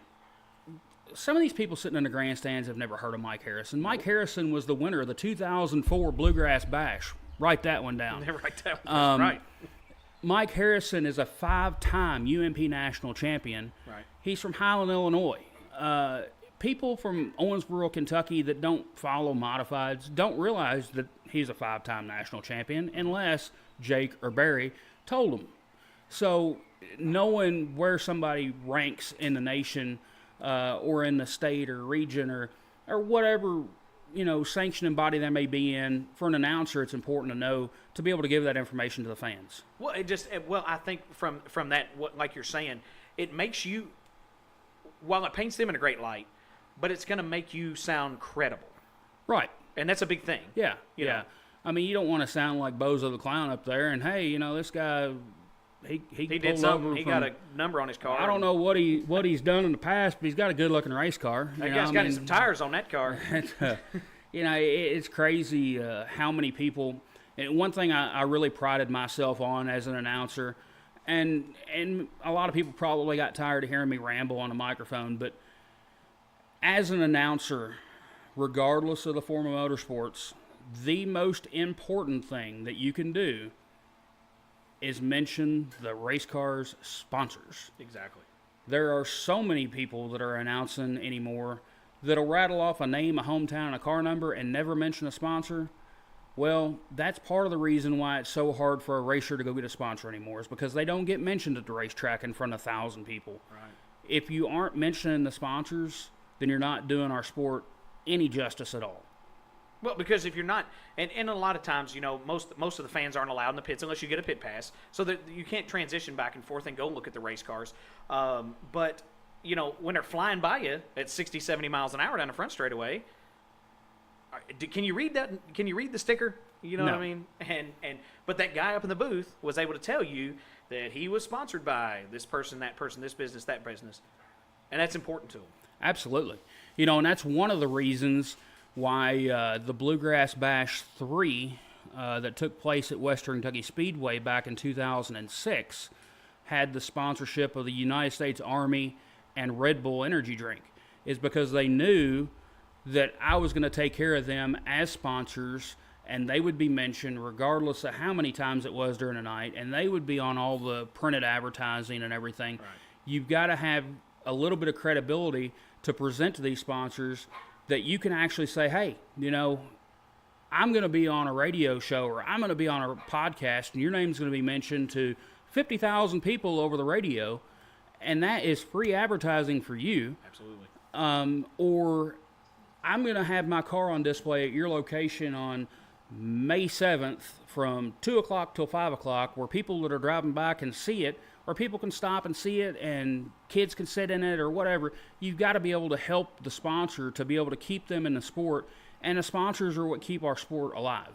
Right. And that's the main thing is, and it just like, we'll throw it back to the very second episode we did. Blake Smith, he's like, you know, you've got to take care of the people who take care of you. And that is very important, especially on any form of motorsports or even ball teams. Absolutely. And local, high school sports and little league and what have you. You got sponsors. Absolutely right. I mean, do you think Budweiser would have Busch Stadium in St. Louis for the Cardinals and spend the money they do on advertisement at that ball field and on TV and sell their product at that stadium if they weren't getting their money back out of it? No, it is absolutely. You know, it's no different for Major League Baseball, for NASCAR, for Windy Hollow Speedway, Kentucky Motor Speedway, Cedar Ridge Speedway, or any other track across the nation. Well, to me, and this is maybe a school of thought, and I don't know if you'll agree or not, but to me, I think even local stuff and local sponsors are more important, just because if that guy, okay, Budweiser can spend $10 million on a huge sign to go up on Busch Stadium.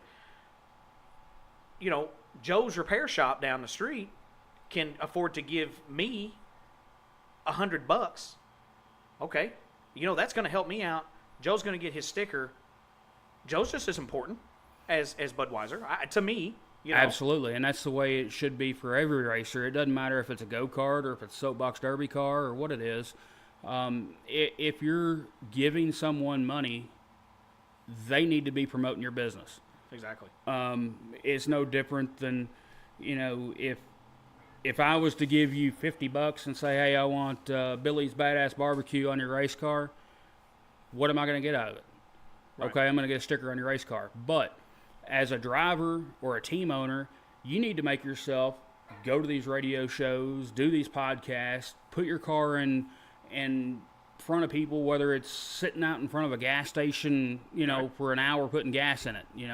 Pumps real slow. Sorry, guys. It is very slow. But, you've got to be able to promote that business, Right. because that business is spending advertising money with you, and they could take that $100, $50, $300, $1,000 or whatever, and spend it on radio advertising, on TV advertising, on the newspaper, the Thrifty Nickel, whatever it may be, and get as much or more exposure than what they are from a decal on a race car.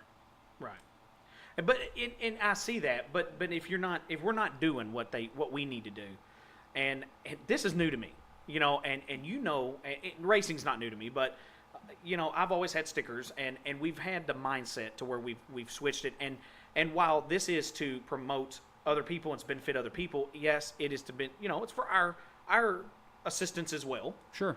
But this is the good thing about it is that we can get on here and say people's names. We can talk about their business. We can have commercials. We can have different stuff, and we can have stickers on the race car, and we can go to the radio show. And so it's a lot of outlets where we got, social media, whereas it's both a curse, but then sometimes it's a blessing.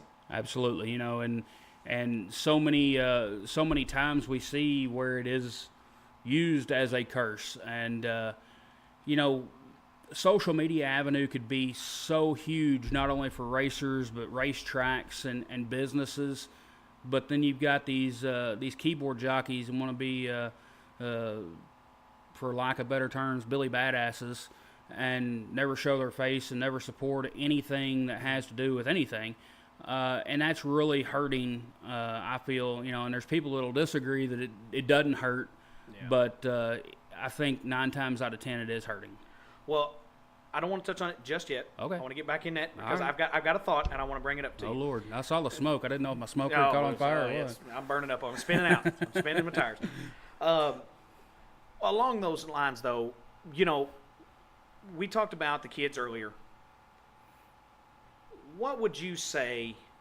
And you take your racing career back when you were a young gentleman, just in high school, and before that, just messing around in the shop, sweeping floors, cleaning tires, wiping wrenches down, whatever, all the way till you transitioned off the microphone. Think about your life in racing and advice for where we can get what you would give these kids coming in, or young boys and girls coming into the sport. Man, I really don't know. I know when I was a kid, before I started helping anybody, and I was just kind of hanging out at the racetracks while Dad and Mom were doing their things, it was kind of like today. The kids would sit around in the dirt and play with their Matchbox cars, where today they're playing football and climbing the back of the grandstands and acting like monkeys and getting in all kinds of trouble. That wasn't what we did when we were kids. We sat around, we played, wasn't ever any trouble. I think if people will start bringing their kids and keeping an eye on them, not letting them run like wild maniacs, and let them watch and get them involved with these junior fan clubs and get them back in the pit area to meet the drivers. Or, one thing I've preached to tracks is get the drivers into the grandstands at intermission and have an autograph session or a meet and greet or whatever it may be. Right. And let these kids meet the people they're watching on the racetrack and get them involved. You've got to get the kids involved. Guys like me and you aren't going to be around forever. And sadly enough, it really looks like our generation is slowly it. Yeah. We've got some younger generation kids like Cole Falloway and Charlie Medford and these guys out there, beating on the doors, but there's only a handful of them. Back when I was a kid, 70, 80 cars a night, grandstands packed, which grandstands at some tracks are still packed every week. Right. It doesn't matter if you ran frogs on the front stretch, they'd be packed. But we've got to give them, the fans something to watch that's not boring. Yeah. One of the big, we'll get into that later. Never mind. Yeah, I want to say, real quick, we talked about some of the guys you mentioned, and you got to see a few of the guys up at the Gateway Dirt Nationals. But you think about you being at Daytona International Speedway, and you've been able to go to these tracks and where these guys ran and these drivers. You think about, it's a two-parter. You think about the famous guys that you've met, and what stands out to you, back through your days. Man, I tell you what, I've known the Waltrips since I was knee-high to a grasshopper. Been involved with them for on a first-name basis there for quite a long time. Right. But, thinking back on my days of going to races or even going to Daytona, the 2 times that I was on pit road down there, some of the people that really stand out that people miss, I guess they have a misconception that these guys are and girls are invincible or not reachable right. for the individual. Is a total misconception. Harry Gant was probably one that really stands out. Met him at Nashville and at Bristol. back in the early days. And he would sit there and talk to you just like we're talking right now. You know, that was back when NASCAR was NASCAR, you know, when it was something worth watching. When those guys were just hanging out. Yeah. And talking. It didn't matter if they were going to race each other for 500 laps or miles or Right. whatever. You know, or you sit there and you're sitting there talking to somebody that's not involved with racing. Morgan Shepherd rides his bicycle or roller skates by you and, you know, waves when he's going by. You know, there's so many people like that from the old days that really stick out. Then you go like the Daytona deal. I had the honor of being on pit road in Michael Waltrip's Country Time Lemonade pit stall during the filming of Days of Thunder. Some people might remember that car. You know, it was really cool to be there. Scott Mercer was a crew member. He's from here in Owensboro.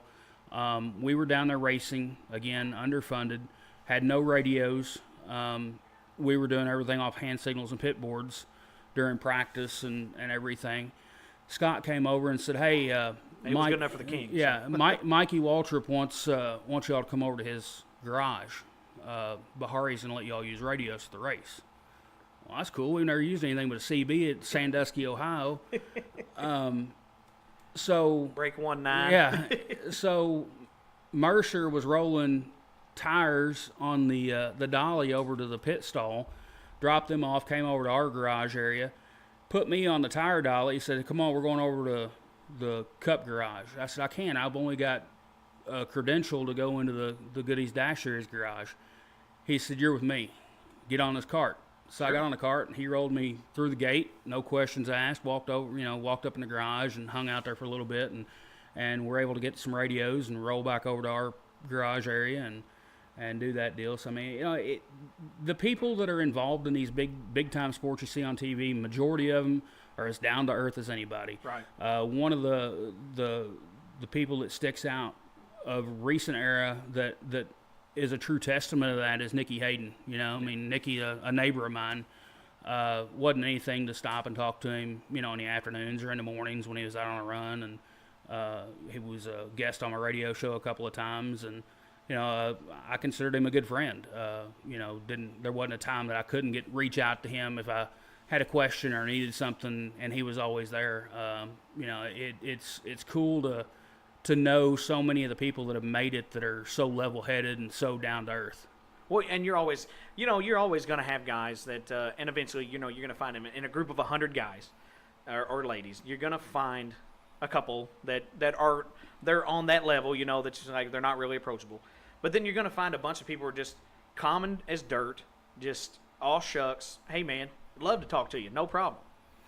Absolutely. You know, and one that kind of sticks out in my mind, and I don't care to drop names, but back in the day, Scott Bloomquist came to Windy Hollow Speedway before dirt late model racing was big, you know, and I was involved with helping with a fundraiser for the Wendell Foster Center, and I was probably, 14 or 15 years old. Walked up, he was standing out there working on his car, walked up and said hi and was talking to him a little bit. He invited me to the toter home, so we walked up and sat down in his toter home and talked about what I was doing. He gave me his phone number, said call Monday, talk to my mom, she'll send whatever you need. Okay, cool. In more recent times, you go to a racetrack and approaching Scott Bloomquist is probably one of the things you don't want to do. He's kind of off to himself, but there again, he was at work here last year, dynoing a car and getting set up with carburetor stuff, and one of the most down-to-earth guys you could ever imagine, just like he was at Windy Hollow back in the day. One of the most unapproachable people that I can remember at a racetrack, though, Billy Moyer was at a racetrack and would stay in his trailer. There was a handwritten piece of paper taped on the back of his trailer that says, do not disturb, and he would have absolutely nothing to do with any fans at all. Wow. And that really kind of turned me off on him real quick. Right. And that's sad that, you know, somebody with the level of talent, I mean, you know, you think about Billy Moyer's career and you think level of talent, nothing to be ashamed of, obviously, and just Yeah, but you're going to find those guys. That's right. And, you know, and nothing against Billy Moyer because he's had a great career. He's just, you know, that's his what he chooses to be, and we respect that. You know. Yeah, and who knows? Maybe he's a touch on the shy side. Maybe he's nervous around people. Who knows? But still, I mean, the way that all presented itself on that night kind of deterred me from being a fan of his. Right. Now, his son, on the other hand, Billy Moyer Jr., great guy. Had the opportunity to meet him and talk to him several times down at Kentucky Lake when I was announcing down there. Right. Super guy. Complete polar opposite of his dad. Wow. And it's crazy how that works out, you know, and you see that with a lot of father and son that come across, or father and daughter, or however, and how that changes, you know. But the second part of my question, you take this is any form of racing that you've ever been involved in or that you've ever loved to watch. Who's your favorite drivers, man? Did you have heroes growing up and still do? And I'm going to be 100% honest on this, and take it as you may, but anybody that climbs into a race car and straps a helmet on, or anybody that works on a race car on a daily basis, and there again is committed to the sport, right, is a hero of mine.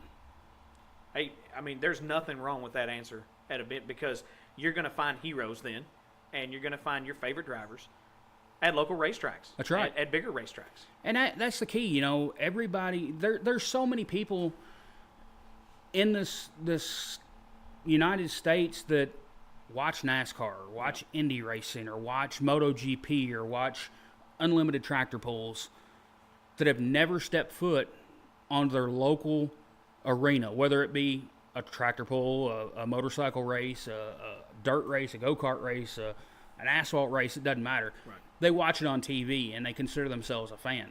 No, you're not a fan. If you're a fan, you're supporting grassroots racing. Right. And that's what we need a lot more of. So, going to throw it to another quick break. We're going to come back on the other side, and we're going to get a state of racing, man. I want to know how you're going to feel about this. Oh, boy. This is one of them I really wanted to know how you felt. So we'll be right back with Billy. Are you looking for a hometown barbershop specializing in the best haircuts in Western Kentucky? If so, Master Barber Chad Thompson has everything you need to keep you looking sharp for not only your special occasions, but for everyday wear as well. Offering a line of hair care products to take care of your hair in between cuts, walk-ins are always welcome, and you're always going to find friends and neighbors at Chad's. You can find him at 10655 Highway 764 in Whitesville, or you can give him a call at 270-903-8183. All right, ladies and gentlemen, we're back, and we're going to put the white flag out. But this is going to be a good last lap. I surrender?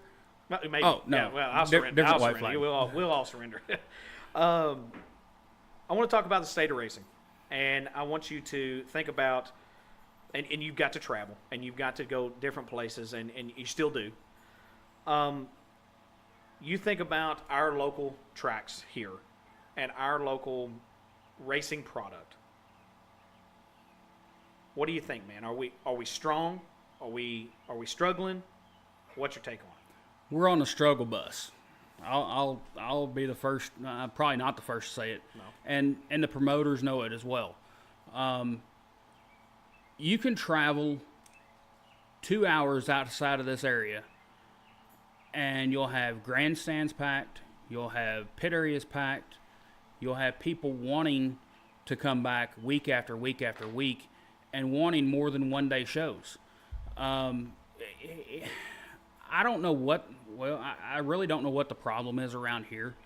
One thing I really think is an issue, and I've talked to promoters about it and racers about it, is you go to one of our local tracks, and you've got 18 classes of stock cars that are all running Caprices and Monte Carlos and what have you. The average person in the grandstands cannot tell you the difference between a street stock car and a Rusty Bolt or a bomber car. Right. They all look the same. The only difference may be tires and the sound of the engines when they're on the racetrack. We have to figure out a way to differentiate between the classes and make it closer racing, if you will. Right. you've got modifieds, you've got mini sprints, you've got late models. None of those look the same. No, no. You've got non-wing sprint cars, you've got wing sprint cars. They look different. Right. You've got street stock, you've got cruiser, you've got bomber, you've got rusty bolt, you've got scrappers. Right. They all look the same. I mean, damn, come on, people. Yeah. And that is I've heard that said a couple of times. And again, guys, take this at face value. We're not bashing anybody's racing product. No, absolutely not.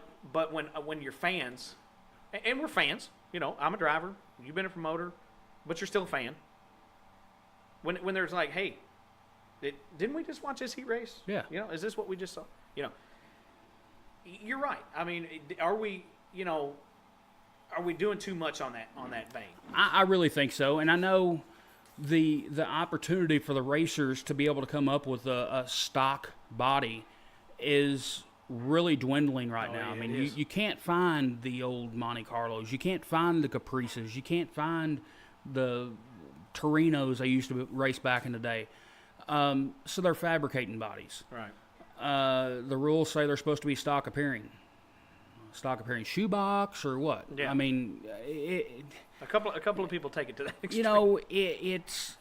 it's cool that people are able to use their imagination and their skills to build their own bodies. Right. But we need a little bit more boundaries there. Right. And like I said, we've got to put some sort of differentiating factors in where we can tell the cars apart. Back in the day, super street cars, if you went to the racetrack and it wasn't like a 86 Monte Carlo or a 76 Camaro, and they had late model tires on the things that stuck out 1.5 feet past the body, and these dudes were straight digging. I mean, they were getting it. You knew a super street car versus what back then would have been like a road rooster car. Yeah. Because there was a difference. You could tell a difference in them. But anymore, you just can't. And I think that's one thing that's hurting our spectator side. Another thing that you hear quite frequently, and it's not, it's the same all around the country for the biggest part, but the guys that are running, say, mini stocks or cruiser cars, which cruiser cars are what street stocks used to be. Exactly. They're running for the same amount of money as they did in 1990. I mean, you're running for the same amount of money, with the exception of some special shows. You're spending 2 or 3 times the amount of money Absolutely. to get to the racetrack. Products prices are going up, insurance is going up, fuel is going up, tires have gone up, purses have stayed down. And it's nothing that the promoter can really change on his own. He's got to get out there and hustle. Right. If you're not hustling and getting sponsors and getting people to support your race facility, there's not going to be a growth of cars, which in turn is going to eliminate the growth of spectators, which in turn is going to eliminate the growth of sponsorship, which in turn is going to kill grassroots racing. Right. And you've been, you've kind of been on some of the stuff, trying to dig in at the grassroots level, and have been met with some resistance, I would say, but trying to do some things to where these tracks, and you talk about the cars, and is that, the rules packages just because and then you look at all the tracks, it's like just throw the dice, and this is the rule package we're going to, is it that way, or? Yeah, it definitely is. I guess it was 3 years ago, I started what I called the Tri-State Motorsports Alliance on Facebook, and it was an effort to get the racetracks in the area, within the region, to work together and get the rules on a level playing field where you could travel to go race if you wanted to. Say Windy Hollow's not racing on Friday night, hey, let's go to Paducah. Right. Paducah doesn't have a class that any of our cars are going to fit in. Yeah. Okay, let's go to Paducah and run 7th in an 8-car race because we're not competitive because their rules are different. Yeah. Or let's go to Paducah and win and get disqualified because our rules are different than theirs are, and everybody complains, and which brings up another subject I'll talk about in a minute. But if And again, like you said time and time again, I'm not bashing anybody. No. And I never want anybody to think that I'm bashing them, regardless of where they're at. Right. But if these track promoters would lose a little bit of their egos and work with other racetracks, we could see things strive here again, thrive the way they should, and continue to grow. Well, and again, you know, just like you said, that's nobody specific, guys. That could be at any racetrack on any given night. So, but, you know, when you think about the racing product that and I'll tell a quick story. You were talking about how many cars look the same. You know, I went to, back when I was coming back from my honeymoon, I stopped at Dixie Speedway in Georgia, just up from Atlanta. You know, a lot of history there. Cool place to be. Never been and may never get to go back, but it was cool. I swear to you, they had the super late models, the crate late models, and then they had like the steel head. block. Yep, steel block or steel head. And then you had another class of late models, the beginner class of whatever. And then then they were like, okay, it's time for our bomber division, you know, and which I love late models, I do. And they're like, it's time for our bomber division come out. They came out, they had late model bodies. I'm like, when I'm thinking about a bomber, you know, I'm thinking about some guys dug a old cutlass out of a field, man, and just slapped a cage in and go, you know, and it was just not that way. And I was like, how many late model bodies did somebody got a monopoly on this here? Yep, it's exactly right, you know, and like you said, that track at Dixie Rome Speedway there in Rome, Georgia, a lot of history down there. But, you know, we've got to get the rules in check. We've got to get the sponsor money in. We've got to start promoting the sport. We've got to start getting kids in, and it's not just something that just one person can do. It's going to take a whole freaking army of them. Yeah. And it's not going to be something that's going to happen overnight. You know, it's going to take a while. But if if everybody gets their mindset where it needs to be, then we can make it happen. Well, did you have? I know I kind of broke away from it a little bit ago, but we're talking about social media. I think it can. It's two schools of thought on it. Yes, it can be a curse, but yes, it can be beneficial. And I think that, you know, tracks being transparent is a big thing. And I don't want to see anybody get disqualified. I don't want to see anybody get, you know, breaking the rules or whatever. It happens every week. Let's face it. But the track, you know, how many times have you been at the racetrack and somebody say, so-and-so won the race, blah, blah, blah. Okay, so you go home thinking that night, that dude won the race. Well, then you hear the next day, hey, man, did you hear about so-and-so? They got disqualified. Oh, so-and-so won the race. Well, that would have been cool to see, too, you know. No, we don't want to get that guy disqualified. Well, he's breaking the rules. But is there ways tracks can be transparent that they could announce that at the end of the night or just say, hey, we got a correction on the feature race in the cruisers or social media or... Man, I tell you what, that it's hard to do because I'm as guilty as anybody. I go to the racetrack. If I'm there to watch a certain race, I'll leave when it's over. Wow. Or I'll go back to the pits and I'll talk to somebody, you know, sit there and talk until everything's over or whatever. It just depends on my mood. The track could announce to the fans in the stands that there's been a disqualification for whatever reason. Right. There's a different winner. A lot of those people won't know it because a lot of people get up and leave. Yeah. Can they put it on social media? One of my biggest pet peeves, and I'm glad you brought this up, because I was actually getting ready to make a post on social media about it last weekend. One of my biggest pet peeves, and it's not just as a fan, but I think back when I was doing radio, is a racetrack not posting their results by Monday. Right. No matter when you run during the weekend. Yeah. I mean, it doesn't matter if you run Friday night, Saturday night, Sunday night, if it was a Tuesday night show or a Thursday night show, your results should be on the internet first thing Monday morning. Right. Not only for the people that are trying to promote the sport, but for the fans, to give them something to see, to give them something to talk about. UMP requires their tracks to have the results into them by noon on Monday. How hard is it to post them on social media so people can see what happened? And, you know, I think back, I said earlier, I do the social media work for Willys. Okay, one of the things I do every night, there is a race across the country somewhere. I'm on social media, I am on Race Monitor, or searching different locations to find out winners. And I know, I'm not going to say a bunch of them, but I know a few of our customers that use our product, and they are mentioned for winning on our Facebook page, our Twitter page, our Instagram page. Right. But when a racetrack doesn't give you results, how is anybody supposed to know? Right. You know, I mean, you can't promote your business without having information out there for people to be able to promote it.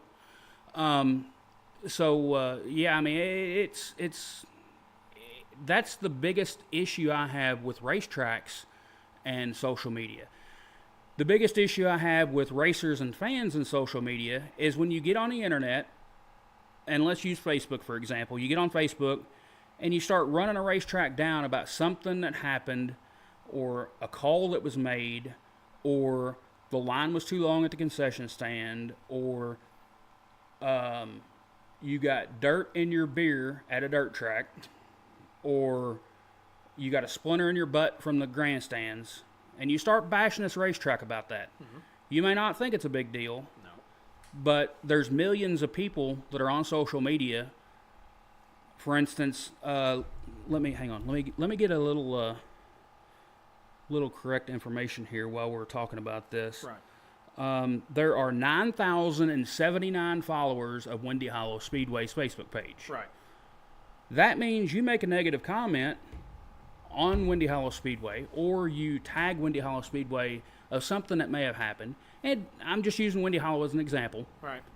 There's 9,078 other people that had the opportunity to see you bashing that. Yep. Okay? You may not think that's bad, but what if 400 people read it and say, man, that happened out there this week, I'm not going back. Yep. Okay, that's $4,000 taken out of that racetrack's pocket from general admission. Exactly. Okay? Take $4,000 out of a racetrack's pocket, that means the racetrack is in the red again, and you can't continue to operate in the red. You know, I mean, there's no way that you can continue to pay your insurance, your concession stand, your purses, your employees. So where's that going to take us? It's going to take us to a situation like we've got at Kentucky Lake Motor Speedway, where the place is closed. We're going to be McHenry, where the place is closed. Sadly. A place like Chandler, where Who who knows what's going to happen. Right. Windy Hollow Dragway, where it's closed. You know, we've got to watch what we're doing. If you've got an issue at a racetrack, be civil and talk to the track promoter or the track manager and work the issue out. Right. It may not come out in your favor, but at least you're voicing your opinion one-on-one, like a big boy or a big girl should do, Exactly. and not put it on social media. Right. And that's the thing is that, you know, people are so quick, and we see that, and fans are passionate. Fans are passionate, and they've got favorite drivers, and things happen, and you know this. Absolutely. And how many times have we seen it in the stands? And that's one thing if you're you know, hollering and you get it worked out while you're at the track or whatever, you're in the stands. And again, it might be just 20 people you're talking to, and they may be of the same opinion, or they can air whatever. But then you go on there and you've got 9,000 some odd people with a click of a button. They can hear how bad this was, or somebody, you know, was throwing Cokes at people in the stands, and now they're mad because they're not coming back. You know, so it doesn't matter what the issue is. But 9,000 people, you think of how powerful that is on today's basis. Yeah, and you know, you sit there and you think back, and it's probably even before your time, because I'm an old fart and you're just a young pup. But you know, back in the glory days around here, these racers and crews would get out in their shop and work 5 days a week, 6 days a week, getting their cars ready, making sure they're maintenance, doing everything they possibly can to grab an advantage. And if they go to the racetrack and they run second or they run 20th, hey, they brush it off, load the car in a trailer, go back to the shop and do it all again next week. They're committed. They want to succeed. They want to have fun. That's what the sport's about. You're supposed to have fun. It's what it, it's a family event. Unlike back in the early days when it was a male-only sport, this is a family deal. Kids, wives, husbands, cousins, grandmas, grandpas, they all want to be involved. People go to the racetrack now and want to complain when they get beat that somebody's cheating. Isn't that the first damn thing you hear? It is, and it's stupid. If you think you're getting beat because you're being cheated, give it a couple weeks. If it continues to happen, maybe you need to take a look. All right? No. They got rules there to protest. You can tear them down, do whatever you need to do. Right. But don't keep, if you're not working on your junk, don't take it to the racetrack. That's right. You can't leave your stuff sitting on a trailer for 4 days, unload it the day before the race, and expect to go out and win or run in the top 5 every week when there's a stacked field. Yeah. We've got a lot of talent around here, whether it be a driver, crew member, whatever, and I can guarantee you that 9 out of the, well, maybe not 9, I'm going to say 7 out of the 10 people that you're racing against are on their car every night they possibly can be. Right. Well, and you're right. You've seen it. I've literally heard somebody say at the track before, if you're running with me, I know you're cheating. Yeah. And so what are you telling me, man? I've heard people say this in the pits, and it just makes me laugh, and way back in the day. But, that's the first thing you hear is so-and-so cheating. I know it. By golly, they got a big cam. They got them heads all hogged out. Everybody's cheating. If you listen to other people, everybody's cheating. I'm not saying everybody's cheating. I'm saying if you listen to other people, then everybody's cheating.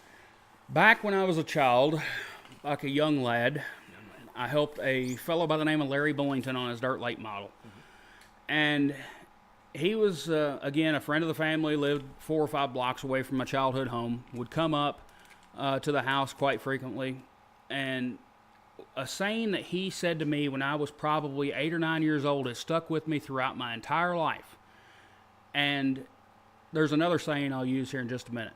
But the saying that Larry Bullington told me, he said, Billy, you remember that time your mama told you that cheaters never win? I said, yeah. He goes, that's the only time your mom ever lied to you. And that I believe that's 100% true. Everybody's tweaking the rules just a little bit. It doesn't matter if you're running first or if you're running last. Everybody's got something that they could be tossed out for. The other saying that was told to me back, it was in the late 90s, early 2000s by well, he's famous if you ask him. He's a legend in his own mind. Steve Bridgman. Yeah, that guy. He made the comment one night that has stuck with me for the past several years. It says, you know what the difference between puppies and racers are? Go ahead. Puppies quit crying eventually. It's a true. It's all true. It's all in good fun. But, there's no need to go to the racetrack and before you ever get in the gate, be in a bad mood and start accusing somebody of cheating. Let the cards fall. Eventually, they're going to get caught. Oh yeah, and that's a big thing, teching these cars, and we gotta start getting cracking down on that stuff. And if we're gonna have a rules package, let's run with them. There's another problem. Racetracks have these rule books, and there's 4 or 5 pages for each class.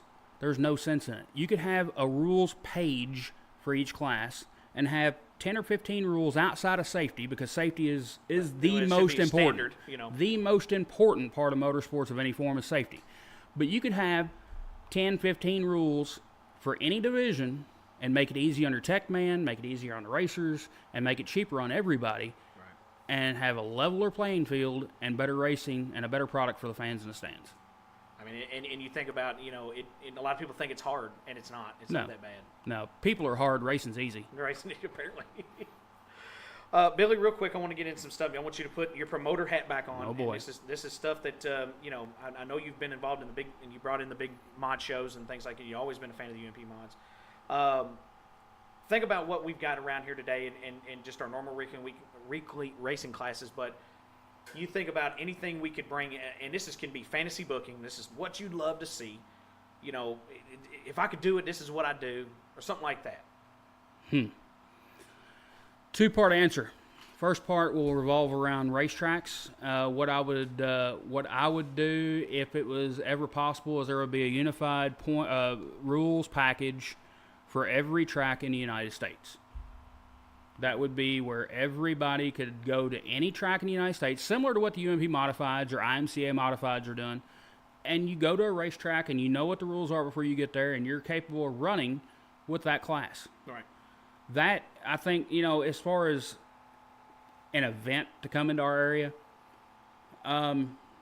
we don't have a facility capable of holding a massive event.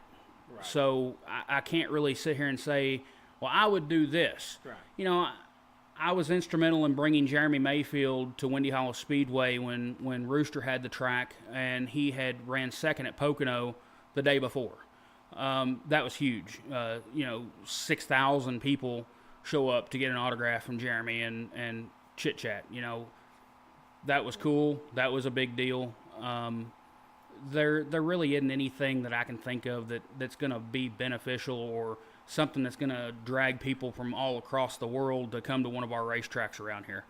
Right. The other thing that I would do if I was to be able to do anything and possibly won the lottery is I would figure out a way to bring our Motorsports Festival back into action in Owensboro. And bring more awareness to our Speed Museum and the Kentucky Motorsports Hall of Fame that's located right here in Owensboro that nobody knows about. Right. And Blake was is a good friend to the Hall of Fame, and Army. Army Armstrong is a member of that, and is a big proponent of the Speed Museum.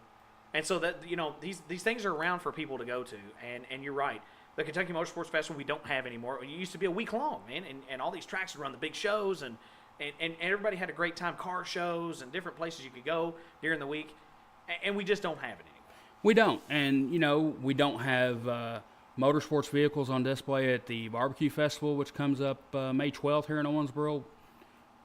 That brought people to the Barbecue Festival that don't normally go down there. I haven't been to the Barbecue Festival that I can remember but twice in the past 30 years. Wow. Why? There's nothing down there for me. It's not an attraction for a local person, right. Unless you're underage and wanting to go sneak around and do stuff you're not supposed to be doing or cause trouble. We had race cars at Friday After 5. We had race cars at the Barbecue Festival. We brought people to the riverfront that don't normally go down there when we had those vehicles down there. Right.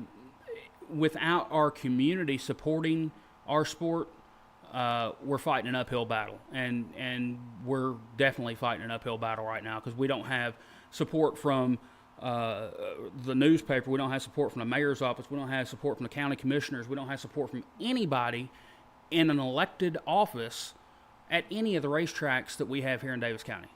And what a better way to get your, especially, here we are, it's going to be an election year for several people. That's right. And I'll throw this out, interrupting you. Go ahead. Vote Scott Smith for Western Constable because he is a motorsports supporter. He's a motorsports nut is what he is.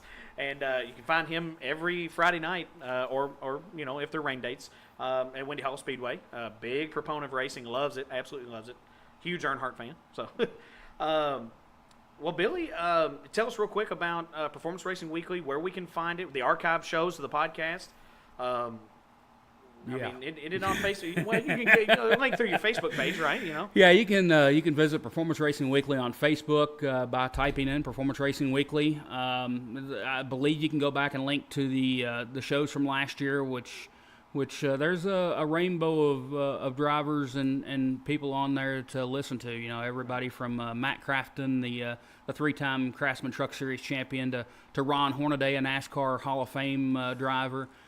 Jeff Green out of Owensboro, who runs the Xfinity Series. We've got Nick McFadden, Jake Lewis, trying to think, Jason Fager from the Dirt Late Model world. We've got modified drivers. We got Cole Williams, the Nashville Pro Late Model champion in 2016. Chucky Barnes. I mean, there's a little bit of everybody on there, and it's a really, really cool deal. So go back and check out the archives. I mean, it was really fun doing those. And we'll be, like I said, we'll be doing some interviews at the racetracks and posting audio and pictures up on the Facebook page this year when we get time. And the main thing is for people to get out and support their local racing and support the sponsors that sponsor our sport, because without those, we're nowhere and we're nobody. The one thing that, as an outsider looking in anymore, I mentioned it earlier. If you're racing and you're building a race car, don't skimp on your safety stuff. We've lost too many racers over the past few years because they weren't properly equipped. Instead of spending that $125 on a new Hoosier racing tire, spend that $125 and buy a onboard fire suppression system, or some rollover plates for your carburetor, or put it back and buy yourself a multi-layer fire suit, a good helmet that's not a motorcycle helmet. Make your car safe, because you get your hands burned up and you work in a factory, you've lost your way of living. You get your feet burned up and you're on your feet all the time, you've lost your way of living. And there's nobody out there that has a spouse or a loved one that cares for them, that really wants to have somebody that's injured or handicapped because of an accident. Yeah, a preventable accident. Right. A totally preventable accident. It does not take any time to tighten those bolts on those belts, and so make sure the seats are secure, and you got the fire extinguishers, and you talk about rollover plates and different things, and having those suits on. It's recommended for anything you do in racing. I mean, I don't care if you are running a scrapper. Put a damn good helmet on and a good fire suit, or something that's going to be beneficial. Yeah, I know you're in a time crunch here, but I was fortunate enough to be able to do this safety program for the drivers here a couple of years ago. Over 2 years, I was able to outfit over 100 drivers with safety equipment, whether it be new or used, at no charge. And new replacement retail value on the products that I gave away was over $140,000 in 2 years. So, you don't have to spend a ton of money to be safe, but it's definitely something you've got to do. And if you have questions on how to make your car safer, just hit me up on Facebook and ask me to take a look at your race car at racetrack next time I'm there, and I can give you suggestions, and a lot of things will never cost you a dime. And again, man, Safer Racer program is a good deal, and you've done a lot in that. You got Billy's Badass Barbecue. That's right. Sponsored by, Sponsored by Willie's Carburetors. Yeah. With DeWig Meats. Got to thank DeWigs over in Hobstadt, Indiana. Well, and they do provide you with some good stuff. It's good quality stuff, and you do a great job. And Billy, from me and Wes for sure. This week he's Wes the Uke tire luau. He's going to be a different name. He was the trunk last week. He's going to be the Uke tire this week. But man, from bottom of my heart, and when I started this, you remember I called you and I was like, hey man, this is not to compete. This is not anything that we want to do against you. We want to do this as a partner in racing, and all we're trying to do is make the sport better. Give some more support. And we need as many people as possible to do things like this. It shouldn't be a competition. I know when I was in radio there for a while, the competing radio station found it as a threat for me being on the air doing a show as well as them. It's nowhere near a threat. We're all in this together. We're all trying to promote a sport that we need to continue to support and make grow before we lose it. Right. And that's the thing, man. It's we've got to keep the support out there for the sponsors, for the fans, the drivers. So, Billy, again, from me, from Wes, we thank you for coming on the show. We appreciate it for supporting us and being able to sit here and have some fun with you. I want to challenge you. I want to do a part 2 at some point, because we didn't get to many of the stories. But I know, and I'll give you some time to brainstorm. You know what I mean? So man, that's gonna be tough. I may have quite a bit of smoke rolling out of my ears by the time we get to that. But yeah, definitely be glad to come back on any time and shed some light on whatever we need to shed light on. We got some plenty light shit that needs it. So, ladies and gentlemen, we're going to take our last break. We'll be back on the other side to close this one out. Big thanks to Billy, and we appreciate it, man. All right, thank you. Just wanted to take a second here on the podcast to recognize one of our good friends and sponsors. It's going to be Gabriel Kirtley down there at Fairview IT Management. They're based out of Owensboro, Kentucky, and they're here to help you with pretty much any of and all of your computer needs.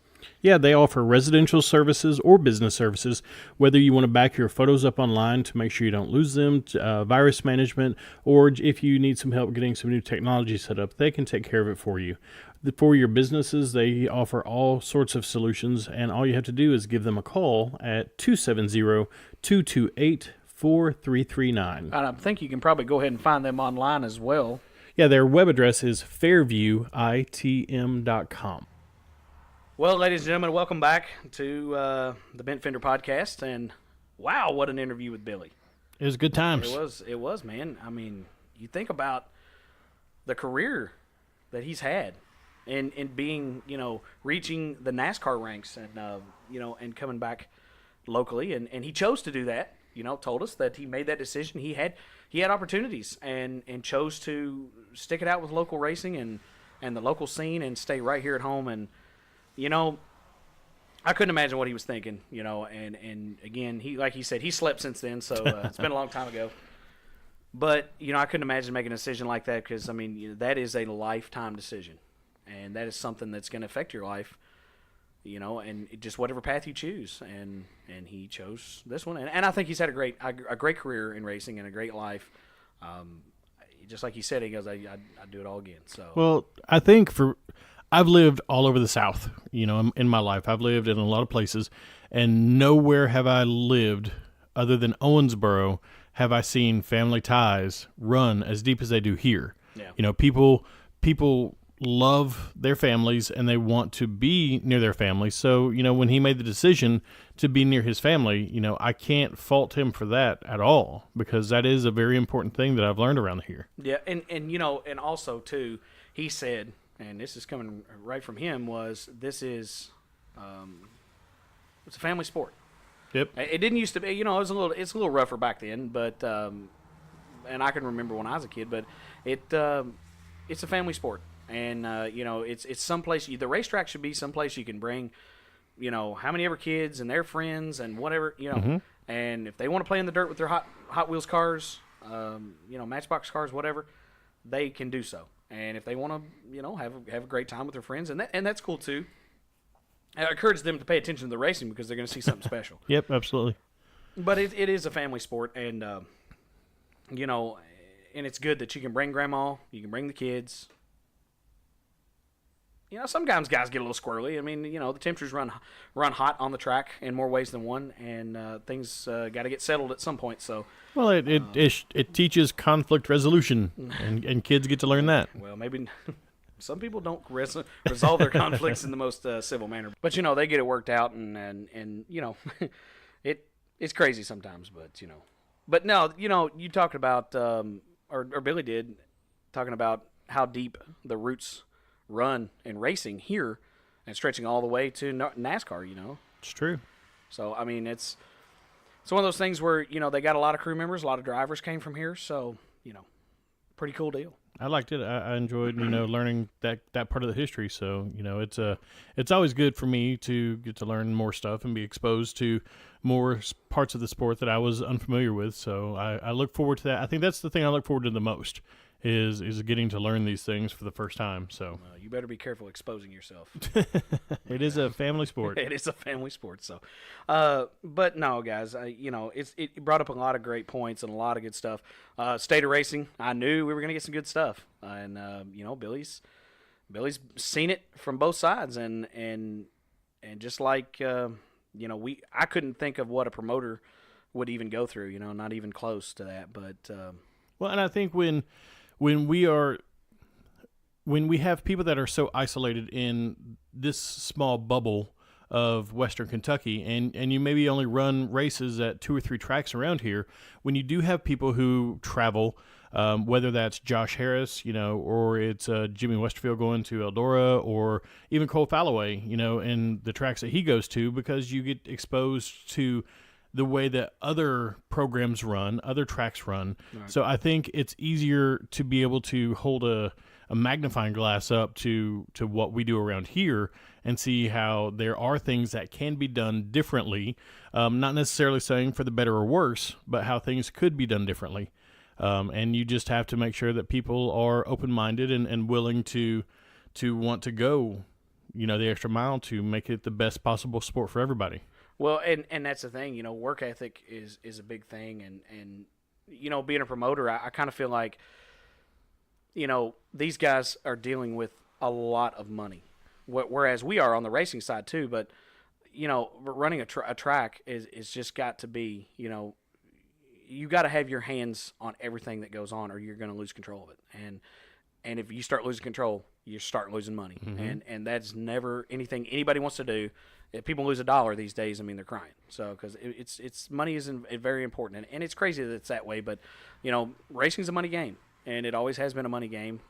It's just magnified now, and just like Billy said, are we behind the times on some of our payouts? But then again, I've got to look at it like, look at what all the promoters' overhead has to be with their insurance, track prep, paying their employees, the power bill, concession stand. It's crazy, and we as drivers, I guess, the way we got to look at it is, we're getting something. Well, I think we, again, kind of looking at it from that, that one small bubble, for me, up until this point, I've looked at it from the standpoint of a fan. How does my experience as a fan translate to the racing community? How does your experience as a driver, translate? So that when we talk to Jimmy Westerfield or Billy about being promoters, they have to keep all of those things into consideration, whereas we're just focusing on our experience. They want to make sure that, it's safe for the fans, it's safe for the drivers, it's an experience that people are going to walk away from and have a good time with. So, it's a much bigger scope that they have to take in mind. Well, and you're there. You're there to make money, but you're there for fan entertainment, because if you're not entertaining the fans, a lot of that's up to the drivers to put on the show, but it's up to the promoters to give them that platform, and it all works together. All part of the same machine. And drivers, are not doing it for free, and they expect something. I will tell you that. And there's those guys out there, and there's always a couple of bad eggs or anything. If you gave them 500 to win, they want to know why they didn't get 501 to win. Sure. So it's always something. But it's that way in anything, guys. It's that way in anything. If you get if somebody won the lottery and won $55 million, they don't know why they didn't win $60 million. So do you need $60 million when you got $55 million? I don't think you do. Well, I think when you boil it down, we're getting a lot of great feedback from the people that you talk to about the state of racing, and we're kind of starting to hear similar things echoed from person to person. So if it's one person who has that experience, then maybe it's a one-off thing. But when you have 3 or 4 people, then it's kind of becoming. Well, and I think I don't. And again, guys, we've said this and we beat this horse. It is long since dead, starting to stink, really. But we're not bashing anyone in particular. We're not bashing any tracks. That is not the point. What we're doing is simply getting the conversation started. Here's the thing, guys. If one guy says it, maybe that guy's just disgruntled or he's had a bad experience. If 50 people say it, there's something to it. But when 250 people say it, which we haven't been there that yet, then it's definitely something to it. Right. There's a stinker somewhere. Right. And it's not. And again, that's not laying it off on somebody, because these promoters are doing what they think is best for the racing program that they have, that they're putting on at their track to make money and to give a good show to the fans. And you cannot fault them for that. Yep. You cannot take that away from them. Because at the end of the day, if we piss them off, they're going to fold up their tent and leave, and that dirt will just sit there and become back to the earth. Yep. And, and that's just, hey, guys, it's easy for guys to walk away. It's hard to get them into the sport. Mm-hmm. So again, we're not saying that, but what we're saying is we're getting conversation started. There's a lot of people saying the same things. Yep. Where it becomes to rules packages, we got to get on the same page. Where it comes to payouts, we gotta standardize things.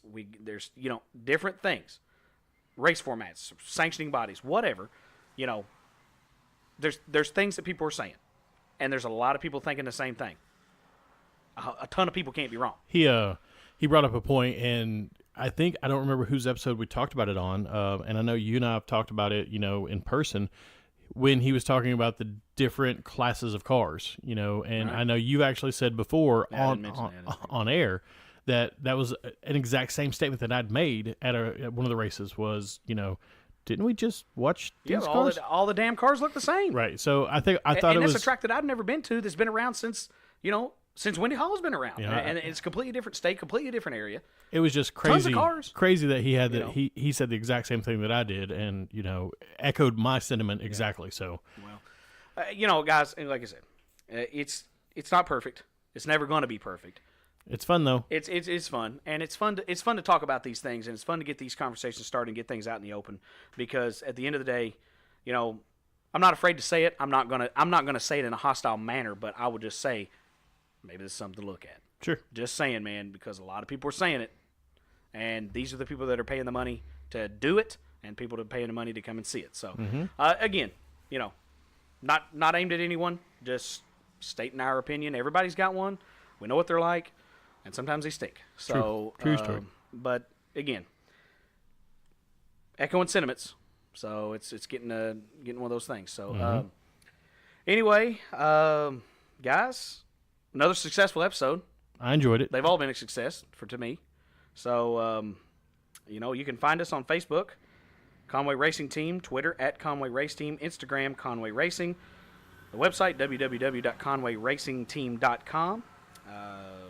You can find our podcast, iTunes for the Apple folks, Google Play for the Android users, Podcast Addict, Podbean.com, Stitcher, Tuned In, Spotify, YouTube. So that's good stuff. All the places. Yeah. So just let us know. Again, guys, we haven't now, guys. I'm challenging you. We haven't not got to the 300 on the racing page yet. So we're not going to do the drawing for the Cedar Ridge tickets. Or if I can get that worked out. So let's preface that. Well, they're going to be Cedar Ridge tickets. Now the food is we're going to work that out. But right. But there will be Cedar Ridge tickets. But we got to get to the 300. We're close. We're super close. So we're going to do the drawing. I've just got to work it out with Misty Westerfield for the drawings for the Windy Hollow tickets. So right now on the racing page, 291. So close. Nine people. So close. Tell 9 people, and we're going to do the drawing. We're gonna get those done. So. Uncles, nephews, cousins, grandmas. Well, they're not going to be disappointed in what they find. Nope. So, especially if they like racing in any format. So. It's true. Anyway, sponsors real quick for us: Mach 5 Race Cars and Parts and Carts, Fairview IT Management, Martin's Towing Recovery, Chad's Barbershop, Glenstone Construction, Slingshot Media, Red Star Graphics, Casper Racing, Phantom 309 Racing, Blaze Melton Racing. Want to thank again High Octane Racewear and Graphics coming on podcast sponsor, and we thank them for being on with us and everything that they're doing for the racing community. It's a pretty cool deal. I agree. I like it a lot. Anyway, all right, guys, we're gonna get out of here. We've wasted enough of your time because. That's what we do. The guest doesn't, but we do.